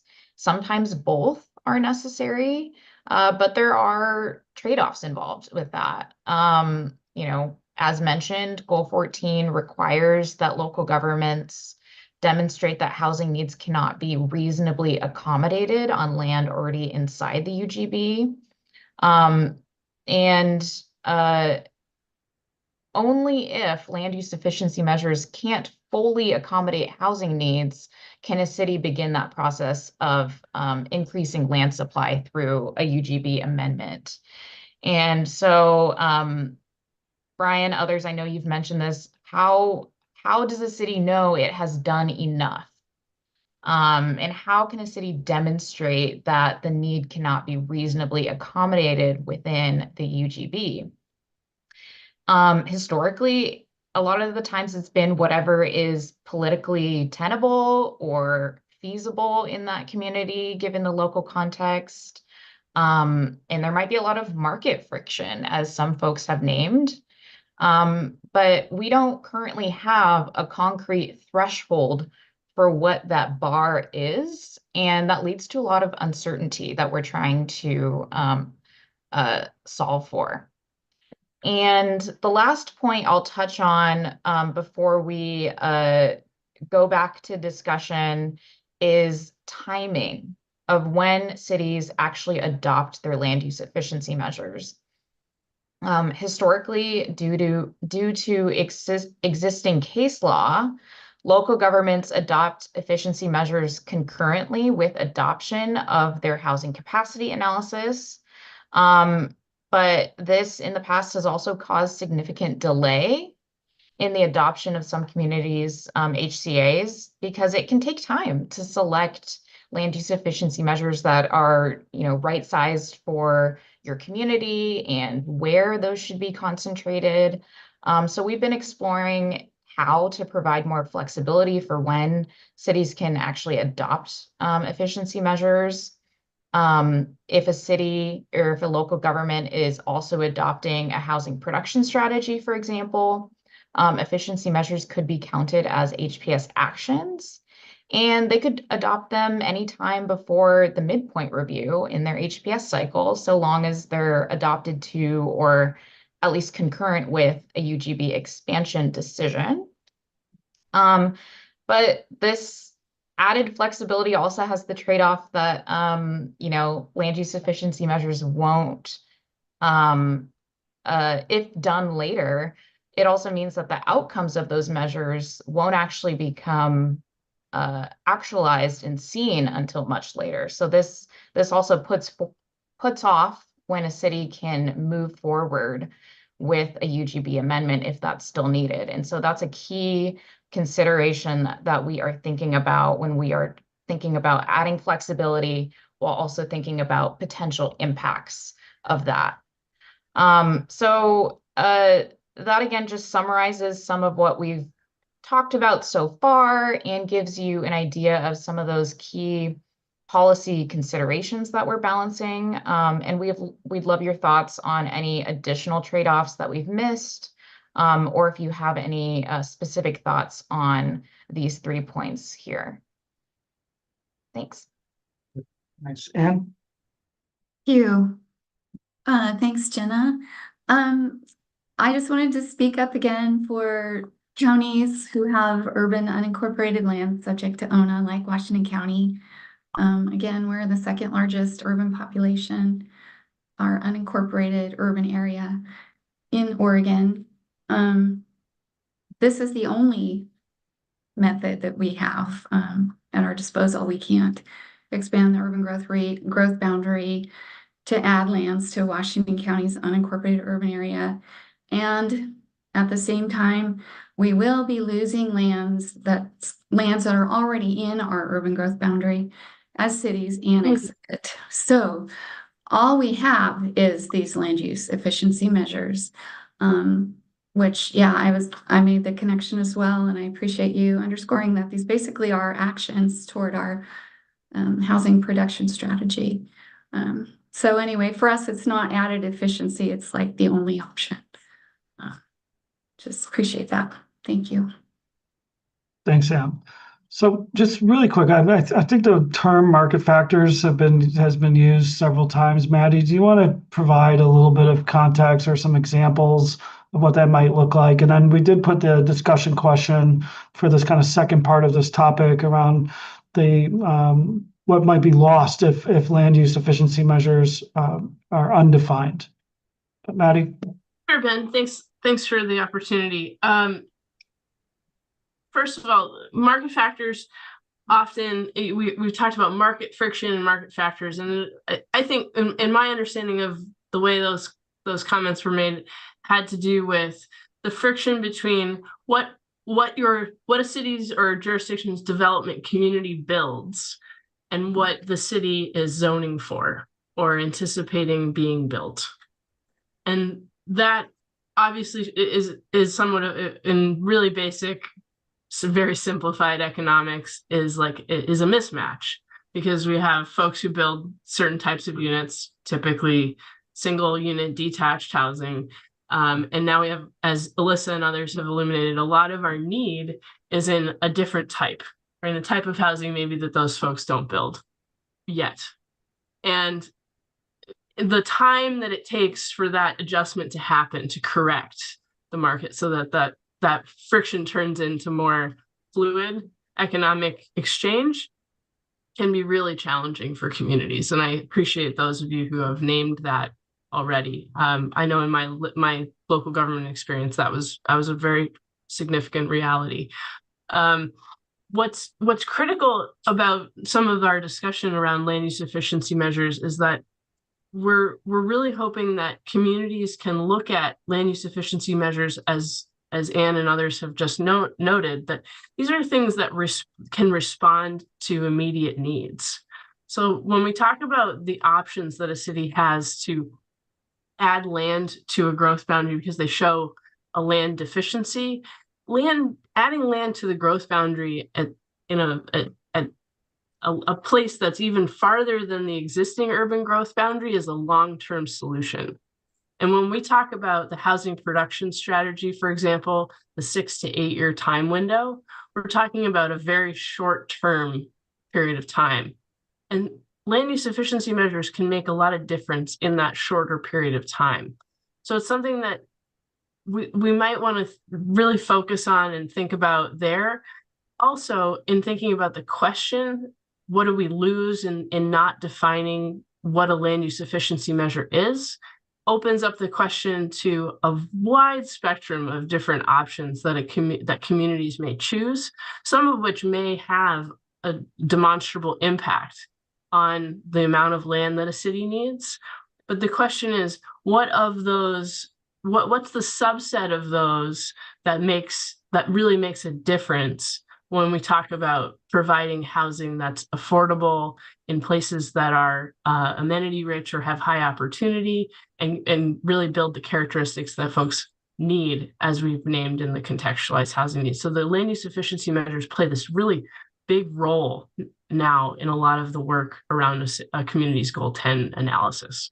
I just wanted to reiterate that and talk a little bit about the friction that sometimes happens in that moment. Yeah, that's great. Brock, and then I do want to invite, I think this question around definition. I know, Brian, you kind of took us down an earlier path. So love to hear from some other developers, love to hear from cities around this concept of like, what do we lose if it's undefined? What are the risks? What are the consequences, et cetera? But Brock, jump in. Yeah, and I think I'm going to approach it just a little bit differently and say, what do we potentially gain if we don't define it? So let's say, let's say there's a Boston in Oregon, right? And the city of Boston decides that they are going to expand their UGB by 20 acres, that land is going to be purchased by a developer that's putting in a planned community, right? You still have vacant land inside your UGB or partially vacant land in your redevelopment. Capacity is still there, obviously, as well. So let's say that the city puts in a TIF specifically on that new planned community subdivision, right? And all the property tax revenue that is generated from the improvements to that 20-acre planned community, all of that gets funneled into an account that's then used to help pay for needed SDC improvements or cost offsets to build more affordable housing, or any other tool that the city is willing to use that can help offset the costs of some of the lots that haven't developed. Because even if we're working under the assumption that all developers are always, strictly profit driven, if they can make a profit off of land that's already there, they're going to do it, right? And so the reason that those haven't developed out is either because of one, if it's like a partially vacant lot and the owner's not willing to sell because they think they can maybe hold it and get a better price. Maybe that could be something that goes in. You provided SDC offset for the developer. The developer is able to offer a higher price for that bit of land. Maybe that compels the property owner to be like, okay, yeah, you know what? This actually is a good trade-off for me now. But if we just say, oh, it's something that applies right here, right now, right, that is something that we wouldn't be able to consider as a land use efficiency measure, even though doing that would actually improve the market viability of the vacant, partially vacant, potentially redevelopable lots that are already within the previously unexpanded UGB. So I think there is a pretty significant danger in just saying like, hey, this is what land use efficiency measures are. I think as long as the city can, provide a reasonable justification as to why they think it will improve the efficiency of land use, that's something that should be allowed. Thanks, Box. I appreciate the spin on the question, right? What do we gain by leaving it undefined? So I guess folks can go in either direction. Again, really want to invite cities that will be experiencing some of these impacts, some of our affordable housing developers. If there's folks who want to speak to kind of how this shows up. Yeah, Brian? I agree with Brock, and also I think you can cover that with an including but not limited to. I think being clear, just creating clarity through rules is, I think, really important, because this is all really tough stuff for all these communities to deal with. So I think leaving it undefined, I tend to look at it as the more undefined these efficiency measures are, the more room for mischief at the local level and potentially in appeals as well, beyond the local level. And I want to go back to something that Maddie mentioned.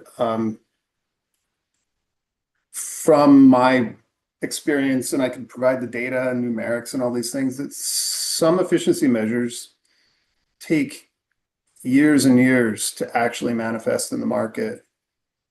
Some UGB expansion areas can begin moving and producing housing quicker than some of those efficiency measures. So it's maybe not as simple as efficiency measures are fast and effective.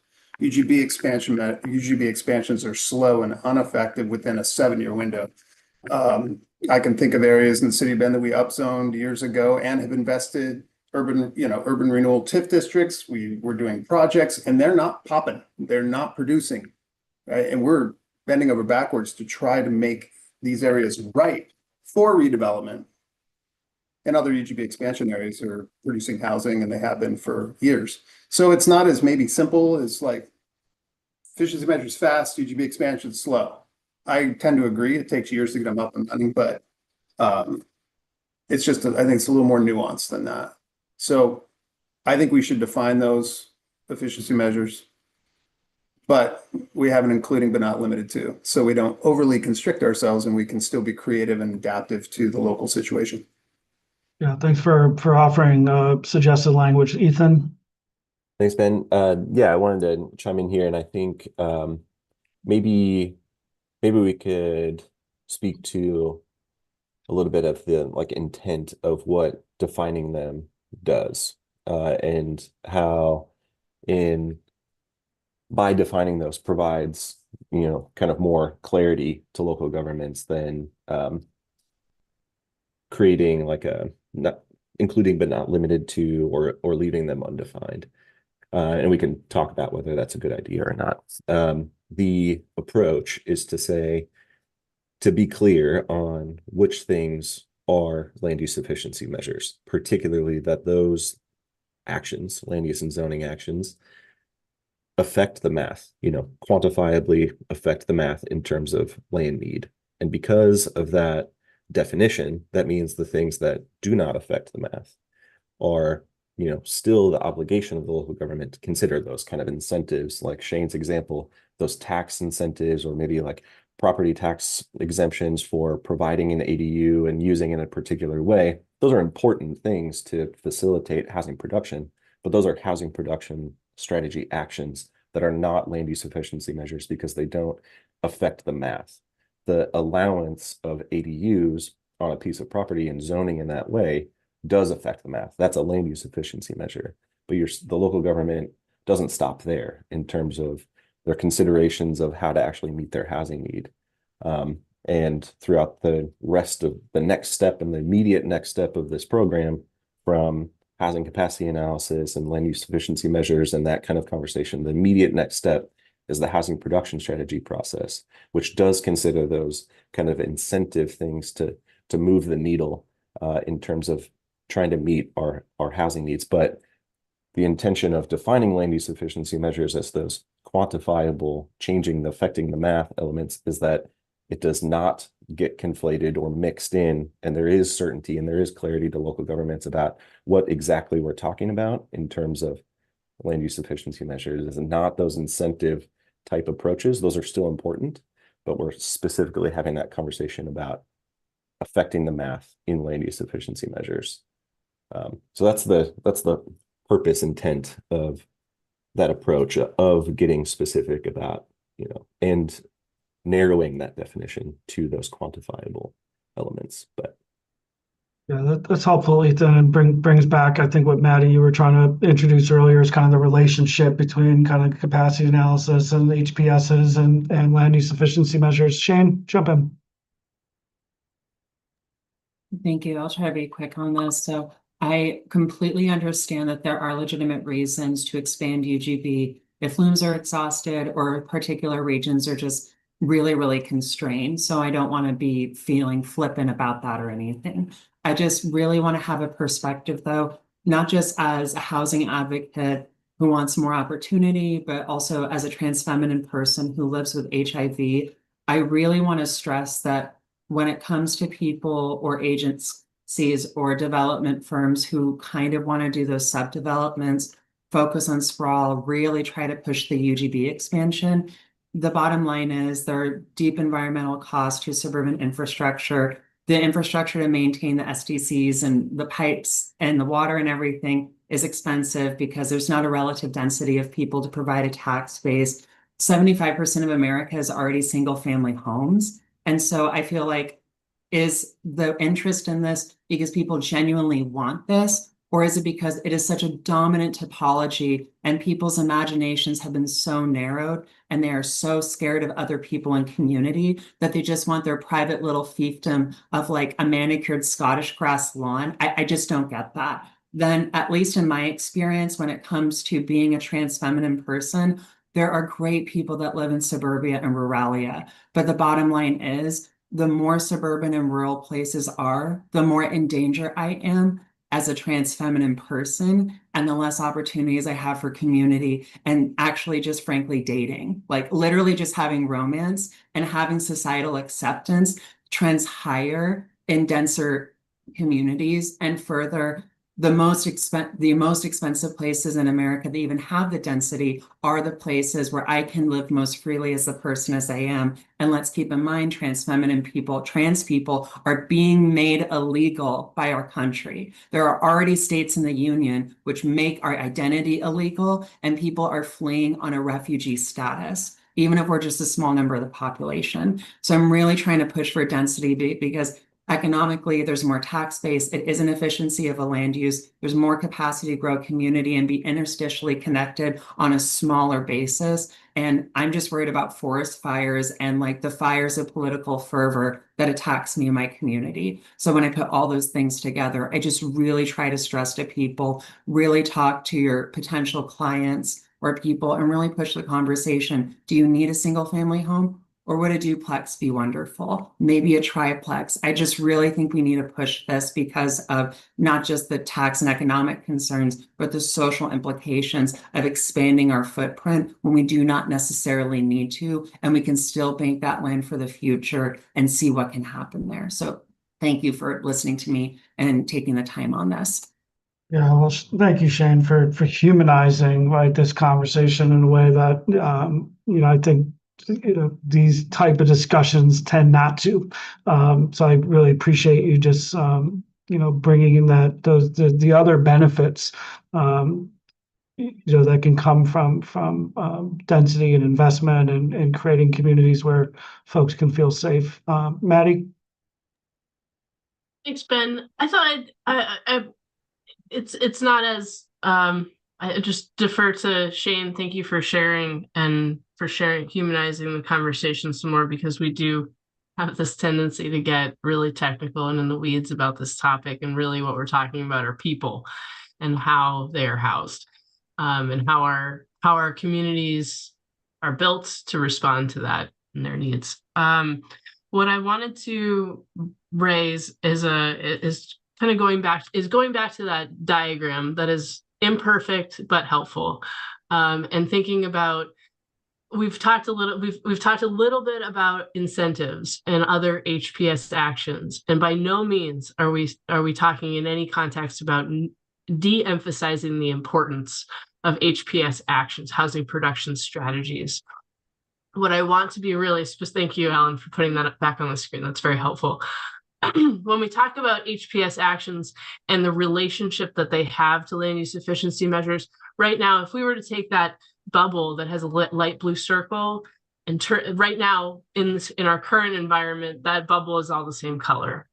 That we have land use efficiency measures mixing with housing production strategies, and they kind of flow back and forth, as we've talked about. There are tax increment financing districts, incentives to zoning opportunities, bonuses, things like that are really impactful, that have a great outcome in terms of what is produced in the housing market. What is challenging sometimes is the political wind or the temporal nature sometimes of those incentives, where we need to make a distinction with land use efficiency measures is that land use efficiency measures refer back to a city's comprehensive plan. And the comprehensive plan is an enduring document that outlives city councils. It outlives the variety of political winds that blow through communities in short duration timelines. And we have to recognize that land use as a system is meant to endure. And I think what I want to bring back to this group is the imperative that we create certainty around the way that land is treated within urbanized areas, and the way that we use that tool in our land use program as a state has an impact on how we interpret land use efficiency measures. So land use efficiency measures are a subset of those production strategies, all the incentives. They may even dovetail or layer with each other, but to adopt those is an enduring commitment. All land zoned for a certain type of for in a certain way, medium density residential, let's say, all land that's zoned medium residential can have these allowed uses. And these allowed uses we might add to them as a land use efficiency measure, or we might increase the number of them that can happen on a square piece of land. those are things that are hopefully going to endure cycle after cycle after cycle for a community. Whereas a district like the one, Brock, you mentioned, a tax increment financing district or otherwise, which are very effective tools to effectuating certain outcomes, they can happen.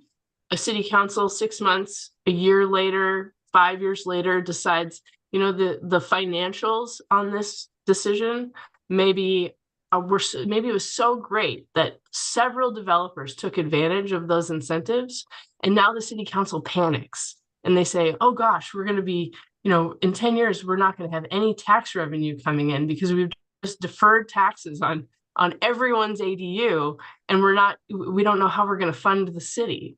So they turn around in some short duration time, say a year or 2 years later, and they reverse their decision, or they take that incentive off the table. And I think what we want to really be cautious of or careful of is that doesn't create the certainty that our communities have asked for in this rulemaking.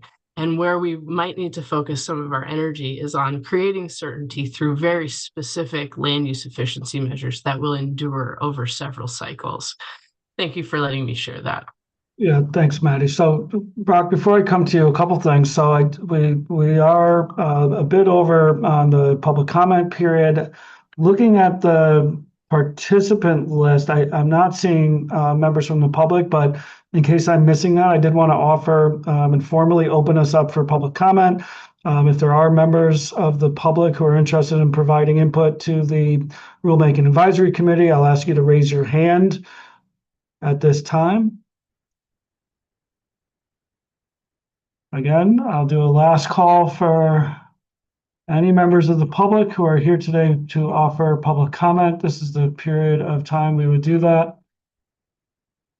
I'm not seeing anyone who represents a public member, so I'm going to formally close our public comment period. Thank you for that. And then, you know, there's a number of folks we haven't heard from today, so I just wanted to pause. You know, as we kind of get to the end of this conversation and just ask folks, you know, we've had a lot of different discussion in this past hour and a half or so. So if we haven't heard from you, I just want to invite you in if there's anything you'd like to offer, if there's additional comments, reflections from what you heard.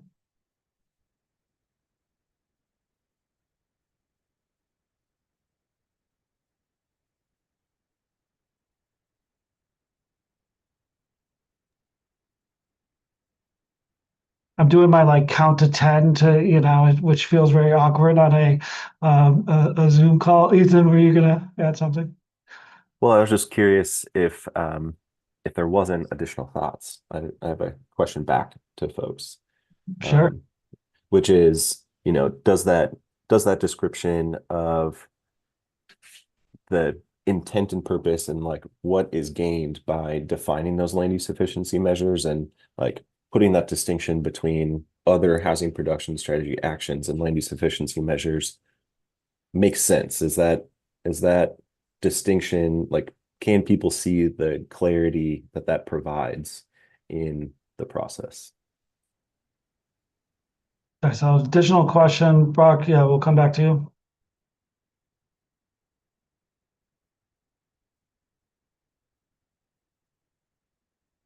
Brock, I can't tell if you're pontificating. Yeah, there you go. Oh, yeah. I was, to Ethan's question, I do understand the intention of defining it, right? I think the approach that Brian suggested is the way to go with that. Like, here's the list of like, yes, these are absolutely land use efficiency measures, but not to the exclusion of other things that might have a less quantifiable, but could have an impact, like something with that TIF district, right?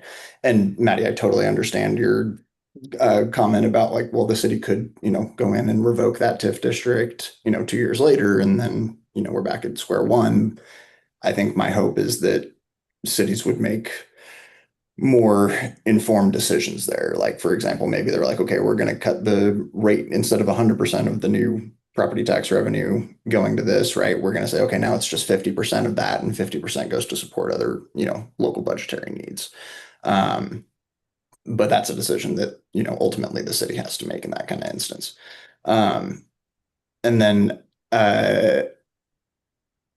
Yeah, I'll leave it there for now. All right, thanks, Brock. So again, I'm gonna just ask if there's anybody who haven't heard from, otherwise we're gonna pause, take a break and move into the second part of the conversation. And then I'll just encourage folks that maybe haven't contributed in this rack space.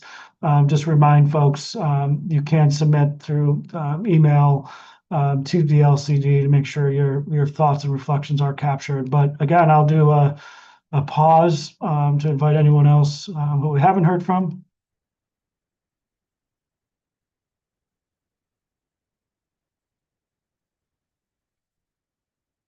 Okay. Well, let's take 10 minutes. We'll come back at 11:13. Thanks, everyone. We'll get an update in the housing actions work group when we come back. 11:13, see you in 10.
Okay, welcome back. You got an extra minute because I lost track of time. So I'll invite folks back into our space together, and let's move into our housing actions work group update. Thanks, Ben. Hi, everybody. Thea Croman, she, her. I'm housing planner with DLCD, and happy to see you all here again. Great conversation last couple hours. I want to just give you a really quick update on what's been going on over at the Housing Actions Work Group, and then pass it off to my colleague Sean Edging, who will talk to you a little bit more about the model codes element of this work. So you'll remember that the HOG was initially charged with pursuing sort of two parallel bodies of work. And one was to develop a set of adoption ready actions, including model code, which you'll again hear a little bit more about today. The other track was to develop a set of, or explore a set of compliance pathways, which really simply actions or assumptions that Oregon cities may or must take to fulfill their Goal 10 requirements. We've talked to you a bit about this before, and we'll be bringing this back for sort of more in-depth conversations. How to apply those tools has really been the focus of a lot of the work in the Housing Actions Work Group and among the consultants up to now. And really those conversations and our conversations with you, with all of the advisory groups, has really helped hone our understanding of the potential benefits and the risks of pointing state policy in sort of one way or another, in terms of using the tools of compliance pathways, be it, safe harbors, rebuttable presumptions, minimum standards, how to calibrate those, and what are sort of, how we can use those tools to advance the policy objectives. In this process, we sort of realized that it was important to dig in to whatever extent possible to a deeper analysis. So state staff extended the deadline to produce those draft compliance pathways in order for Echo Northwest to really dig in and complete a more robust technical analysis, and sort of really drill down to weigh the least harmful and most impactful approach to that development. So right here, what you see on this screen are summaries of the research questions that the consultants are tasked with working with. They're bringing those findings home right now, and we're going to be distributing those out to the HOG today, this week. The initial sort of findings there, we'll be discussing with the HOG next week, and have more to talk to you about in terms of the outcomes of these questions in the next few weeks. We can go to the next slide. Wanted to give you a little preview of sort of what's coming over in HOG World. We'll talk more about sort of the rulemaking timeline, I think, at the end of this session.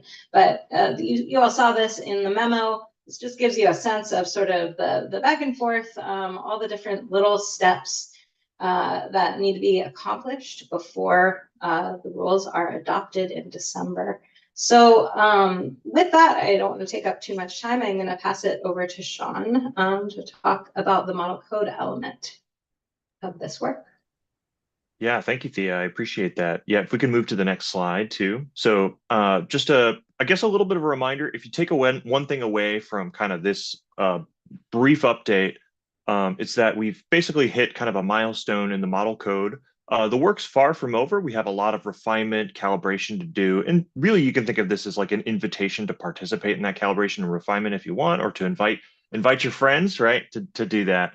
But basically, I'm just going to provide just kind of a brief summary of some of this stuff. If you want to dive into a lot of detail, I know we have a lot of folks who are, hyper code nerds like me. We did provide a lot more materials as part of the RAC that we also shared with the Housing Actions Work Group.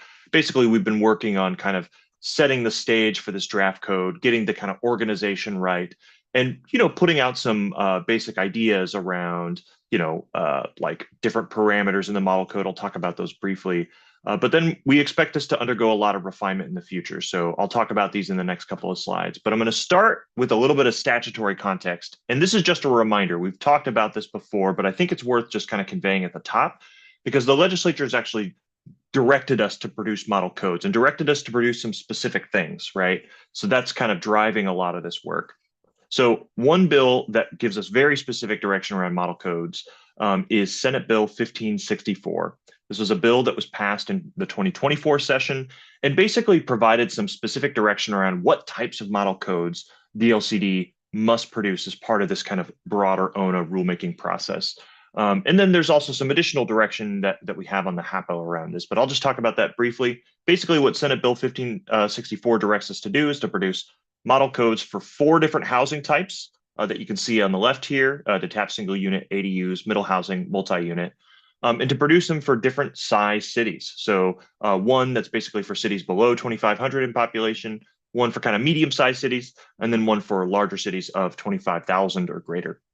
And then to kind of stitch everything together and to make it work, we have this set of model procedures that includes different parameters around like how you regulate, what the timelines look like, that type of thing. And these codes have 3 different statutory functions. First and foremost, it's a document that is guidance and promising practice. We have designed this code to be very permissive and to really emphasize housing production, affordability, and choice. And it's something that we can point to say, hey, this code achieves a lot of good outcomes, right? And that's kind of the goal behind this. The second piece, it has a specific statutory function in Senate Bill 1564, and this is really geared towards small cities to enable small cities to adopt and apply portions of the code or the full code by reference instead of having to kind of do local code amendments. If a city wants to opt in, let's say they really want to allow cottage clusters, well, we have this code for them that they can say, well, we're going to allow cottage clusters in this area, and the state, kind of keeps this code updated. It's consistent with all the laws, and they have some presumptions of that the code is clear and objective, things like that. And it's kind of a resource for them. And then finally, it does have a broader regulatory and compliance function. On this RAC, we've talked about the Housing Acceleration Program, right? The model code plays a function kind of at the very tail end of the process. If like no actions being taken to comply with the Housing Acceleration Agreement, can be kind of a regulatory tool that kicks in and provides kind of a builder's remedy. But it also has a role in HAPO kind of compliance, where HAPO is directed to help cities comply with housing laws. These model codes are going to be designed to comply with housing laws, and to different kind of extents, cities will be able to apply these where maybe a local code doesn't conform with the law. An example that we've seen a lot that we're incorporating into this code is the Middle Housing Land Division. This is a provision that a lot of cities don't have codified. This is something that we're designing such that they can apply this by reference if they want, and we'll keep it updated. We have changes with different bills that are coming in. We'll be keeping it updated on a regular basis so cities don't have to. So with that in mind, I'm going to talk just briefly about the model code, just as a kind of a high level. I'm not going to go into all the technical details about what the code contains. If we can move to the next slide. But I just want to convey there's kind of 3 major principles that are outlining and operationalizing the code. The first one is we've designed it to be very permissive. This, for all the 4 housing types that we're talking about, they're allowed on any size lot wherever this is applied, right? And we are regulating intensity basically by bulk and not by density, and being pretty permissive about that, trying to get a pretty substantial buildable envelope to encourage development of different housing types, right? We've also designed it to be very streamlined. There's not a lot of regulations in here that apply to development. And where we do focus regulations, we're really focusing on trying to, regulate the overall building form and really supporting feasibility and access to community amenities. And then finally, one last thing I really want to emphasize, we also built in additional flexibility and bonuses to this code, really to incentivize a lot of the public policy objectives that we've talked about on this RAC. The big 2 are for affordability and accessibility.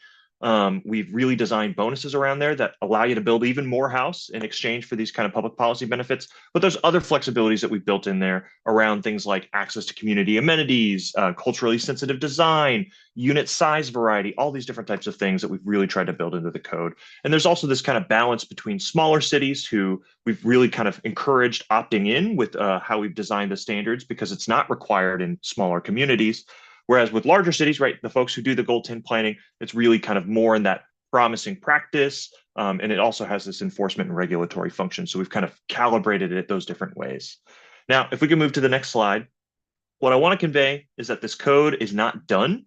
It's actually going to require a lot of refinement to get this to the end. And we actually really want to make sure that we're calibrating and refining this, and that it's going to change substantially, and that we're inviting you guys to participate in that. Basically, we know that a lot of the provisions in here, what we regulate and how we regulate it, are kind of initial concepts. We're going to refine them basically to align and ensure that they make sure that housing production is feasible. And the way that we're going to be doing that over the course of the next couple of months, we have to adopt this by the end of the year, is basically to start talking to people, to start soliciting real world examples of development, to talk to local governments and developers about different developments, what worked, what didn't work, that type of thing, and to test that against the code. Does this code actually support housing development? Does it encourage housing development with these actual examples?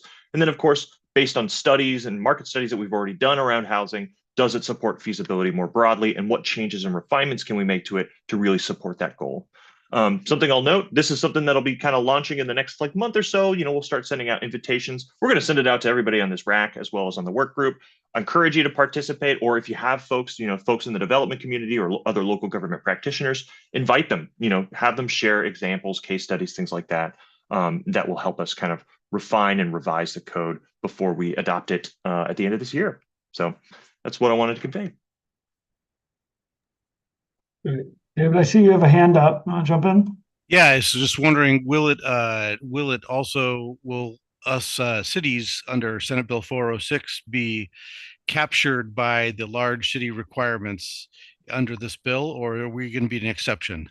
Yeah, so cities in Division 8 are defined to align with statute. And in statute, it defines cities of different sizes. Basically, it defines cities, including Bay City and those folks that were affected by Senate Bill 406, as large cities, right? So they would be kind of in that broader bucket of what large cities are because of that definition. I was like, I see smiles, a little bit of tears. Anything to add, David? Or yeah, that's state law. I can't change that, right? It's one of those. And jump in. Thank you. Hi, Sean. It's nice to see you. I have a question related to this model code for MHLDs, middle housing land divisions. I noticed that House Bill 2138 was adopted with a provision that says it applies to one townhouse building or one cottage cluster. And that's actually a lot less than what we currently allow, because we allow as many clusters as a person wants to fit on a property, and we limit only by the number of cottage units around the cluster. So they could have 12 around a cluster, and then they could add another courtyard and have more. But this MHLD stuff now limits what's allowed in terms of a division just to one cluster. And then for townhouses, we're going with, the existing provision, 25 units per acre. And we're now limited to allowing a townhouse land division just to one building, whereas a townhouse development might have, 2 buildings of 3 each, or whatever is necessary to configure the development on a parent lot. So I'm just wondering how that might wash out in the model code. Oh, for sure. And so I'll respond to this question. And I suggest if we want to get into a really detailed technical conversation, maybe I follow up with you and we just have a one-on-one. But just to answer this particular question. So one thing, I should have mentioned this too in the slides. So we were developing this during the 2025 session, right? And there were a lot of bills that are now, passed or not passed that affect the code and will need to be incorporated and changed into the code. And that's going to be ongoing, right? We're going to constantly have to update this code to align with changes to state law, right? And that's kind of part of the goal here, right? So that way, rather than having, dozens of cities do it, right, if they want to, they have this option that they can opt in or apply, right, that type of thing that can help them comply with different changes to state law. And we actually plan on building to this model code over time with different modules related to, say, like by right affordable housing. Another example is the mandatory adjustments, things like that. But what I'll say in terms of 2138, so this was a bill that kind of expanded and changed a lot of the existing parameters around middle housing. And that included changes to the middle housing land division, which clarified something that was kind of implicit in the original law, but made explicit in this law, which is that the middle housing land division process, the requirement for cities to grant middle housing land divisions, we're talking about one middle housing project. We're not talking about, hundreds and hundreds of units have to go through this expedited process where a city can't, say, require certain things that would be typical in a subdivision, right? So really kind of clarifying that, and also clarifying that you compare this with a city subdivision process. So if you want to do a subdivision with middle housing land divisions in it, the bill also changed to allow that. Now, what we're doing with this code is essentially saying, all right, well, we're going to try to, and it's not perfectly aligned yet. We're going to have to make refinements before the next version of the code. But we're saying, all right, well, we're talking about one middle housing project here, right? And here's what this process looks like. Here's what, how the process is going to be structured. And of course, cities can choose to apply that if they want to. They're not limited by it, though, right? If a city wants to provide a process by which they allow maybe any number of clusters to also be eligible for a middle housing land division, they have the statutory authority to do that already, right? So this is just about what that baseline requirement is. The code provides an option for cities that if they just want to apply this by reference, we'll have something ready basically by the end of this year that they can use to do that. But if a city wants to approach it a different way, maybe they really want to allow middle housing land divisions for multiple clusters of the cottage cluster, or many more townhouses than what's required in the statute, they can do so. So I just wanted to clarify that I wouldn't even call it a floor. It's an option, but it's not binding on a city that wants to do something different. Does that help clarify? Yeah, Anne? I think it's still a little bit confusing to me because it does look like in the bill that, it specifies pretty specifically that the middle housing land division applies to one building or one cluster, which to me does not meet the definition of a development, because I believe there's a definition for a cottage cluster development versus just cottage cluster. And whereas before it was tied to a parent lot and however many units might be on that as part of a middle housing development, now it's like, in my mind, it's kind of counter to the intent to encourage more housing, to limit. I suggest we talk about this later, but I can confirm, based on my understanding of the middle housing land division statute, it does not prevent a city from going beyond that baseline that's set in statute. We can talk about that more later, though. I don't want to spend time kind of going through the technical details of that. It just states that the middle housing land division applies not at the subdivision part of the process, but in the development of individual lots within that subdivision. So hopefully that helps clarify. But again, encourage Anne to work with Sean on that. Okay. Thank you. Yeah, if you all can follow up, that's great. Any other questions, comments, thoughts, reflections?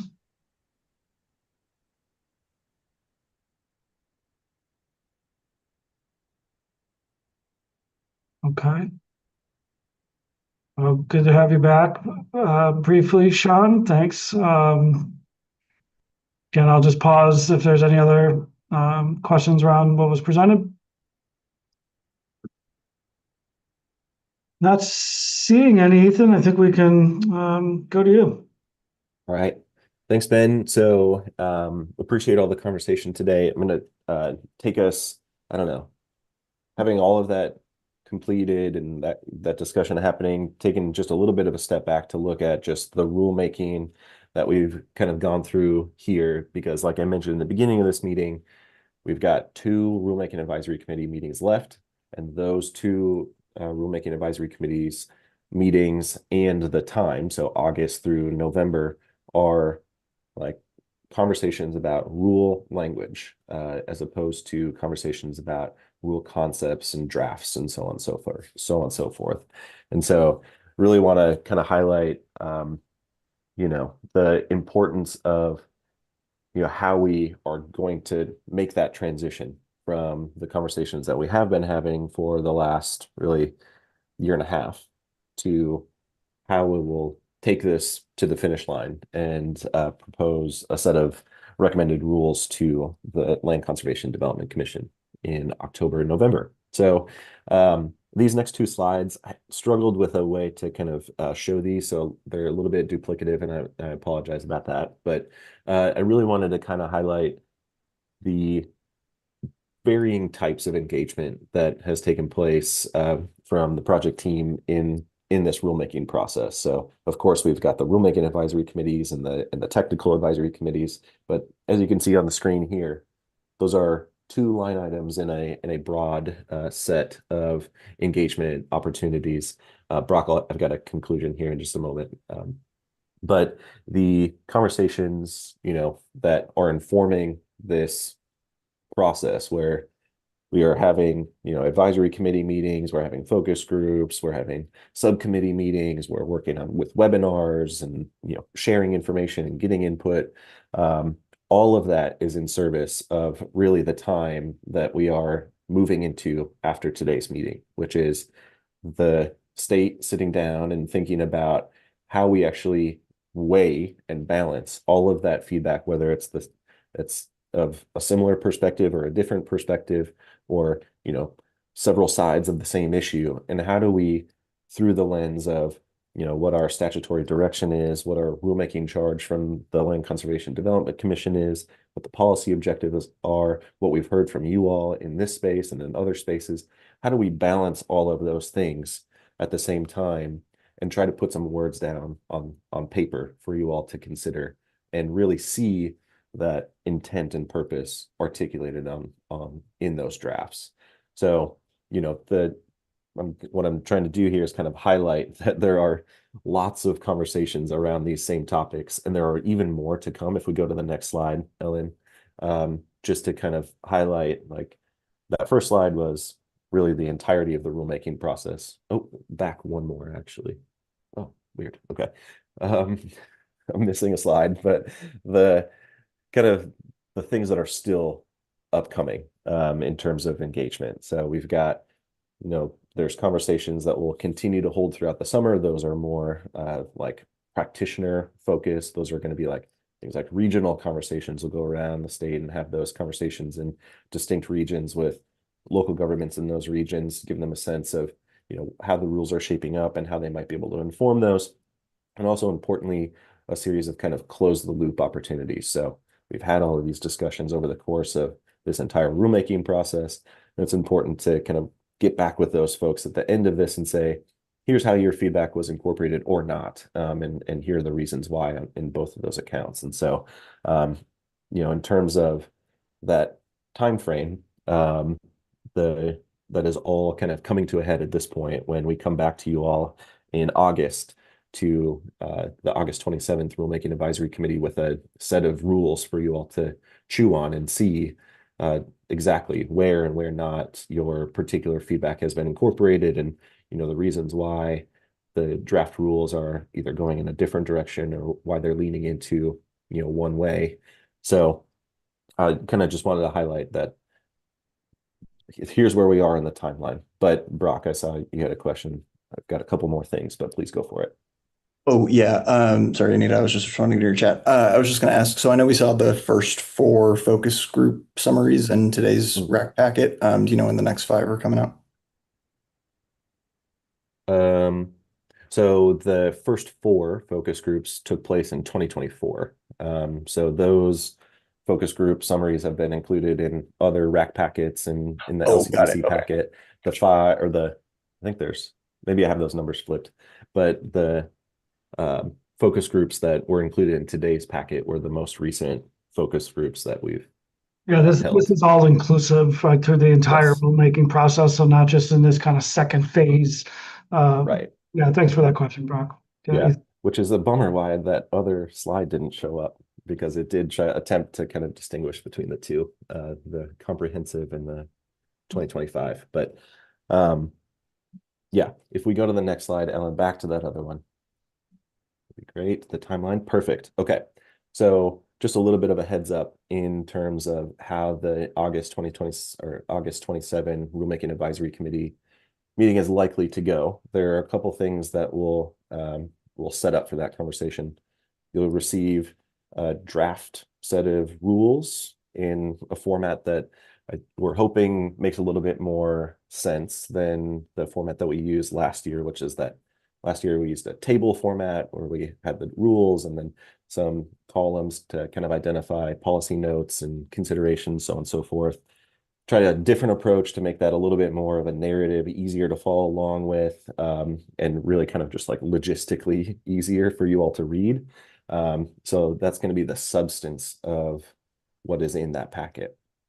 Also in that packet is going to be a series of impact statements. These are things that are required of submitting rules for consideration at state agencies. So for the purposes of that public notice that DLCD will be sending to the Secretary of State for the purposes of holding a public hearing by the Land Conservation Development Commission. We will provide you all the opportunity to review and provide feedback and input on those impact statements. There are 3 of them. First, related to the fiscal impact of these rules on various parties, including local governments, small and large businesses, the general public. I'm forgetting, it's not a comprehensive list that I just run through, but there's a series of parties that are required for state agencies to consider the impact of the rules on. There's also a housing impact statement, which is the impact of the rules on the development of a kind of a specific type of house. And then third, a racial equity impact statement. So those are important elements in terms of, the agency kind of reflecting on the impact of the rules that they're proposing for your consideration in your deliberations and conversations and discussions on the rules. From there, from August 27th to October 1st, the project team will come back together and work on draft rules in advance of that October 1st Secretary of State notice. And that's a key milestone in the rulemaking process, which is a basically public notice that the commission, LCDC, will be holding a public hearing within that same month. So by October 23rd, the commission will be holding a public hearing around that date for the rules. And we encourage you all to, share any feedback, concerns, input you have with the commission, who's the ultimate decision maker here in these rules, with them in that meeting on October 23rd. That's a big in terms of the kind of formal public comment process. That is the opportunity for you all to provide verbal testimony to the Land Conservation Development Commission. Fear not, though, the public comment period remains open beyond that meeting, that public hearing, and will remain open for written comment until November 7th of 2025. And also within that time frame, right after the Land Conservation and Development Commission holds that public hearing, the next week, we'll all come back together as a rulemaking advisory committee, kind of do that last input feedback session, discuss the things that LCDC deliberated on, any updated direction that we received from LCDC, how to incorporate that into the last rules, and hold that last rulemaking advisory committee meeting on October 29th. And at that point, the team goes back and incorporates those final updates and edits into the draft rules in advance of LCDC's December 4th rule adoption. I believe it's on the agenda for December 4th for final adoption by the Land Conservation Development Commission. So I know that was a whole list of dates, but I think it's important to kind of highlight for the folks in this room that we're shifting from a more classify this as like an informal discussion type process into a really formal draft rule review and comment process in the rulemaking. And again, kind of that call to action that I proposed in the beginning, which is really this is the time to make sure that your concerns, input, feedback, comments, specific suggestions on rule language, proposed alternative approaches this is really the time to get those in, particularly in advance of the August 27th Rulemaking Advisory Committee, but even more important, in advance of the close of the public comment period on November 7th. So I am happy to answer any questions on the kind of logistics or process of it all, or anything that that wasn't quite clear in that overview of the timeline here. Thanks, Ethan. So open it up. Any questions around the process, timeline, opportunities for input?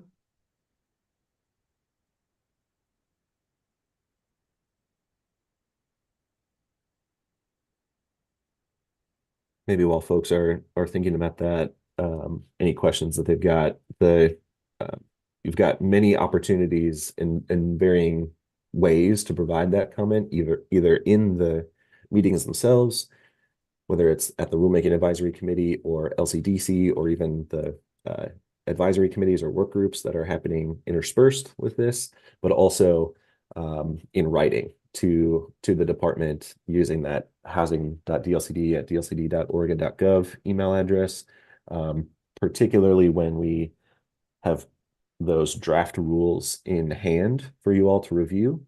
That's really where that written testimony, red lines, comments, things like that are really going to be helpful for you to like communicate your specific concerns or language edits and do kind of that wordsmithing.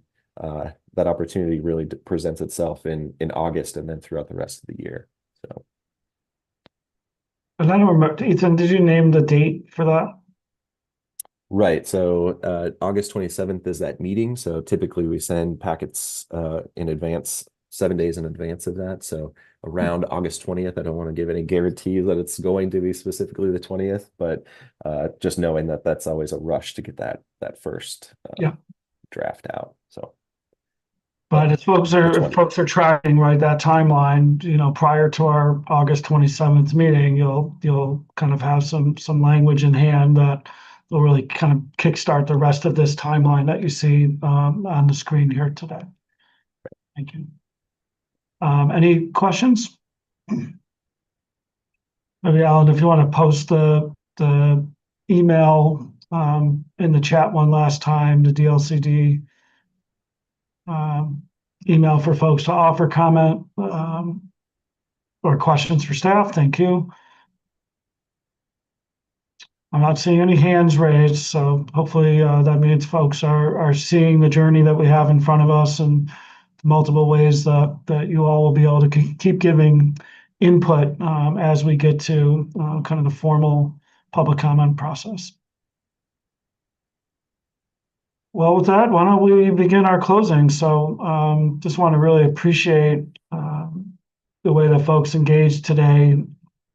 Again, with these multiple opportunities that Ethan just outlined, I'll keep asking folks, right, bring you in as best as I can to make sure that we're hearing from as many people around this room as possible, but this is not the only space. So I'll just keep emphasizing that there's a lot of ways for your voices and your constituent voices to show up, but really appreciate kind of the diversity of perspective, the way that folks, both got into the technical, but also kind of the reminding us, right? Ultimately, while we are building housing, that this is about people. So just appreciate the humanizing of that. And thank you specifically, Shane, for offering your kind of reflections after your rack drop-in and other comments that just kind of further illustrate what's possible and kind of what we need to kind of confront as a state and as a collective community. So just appreciate you bringing your full self into that space. Anita, wanted to offer you any reflection space, particularly around any equity framework things that you heard or other reflections you might want to offer. Yeah, thanks, Ben. You kind of summarized quite a bit of what I was going to say, in particular about being human-centered as well. And so just reinforcing who this housing is being built for, understanding the market can only do so much.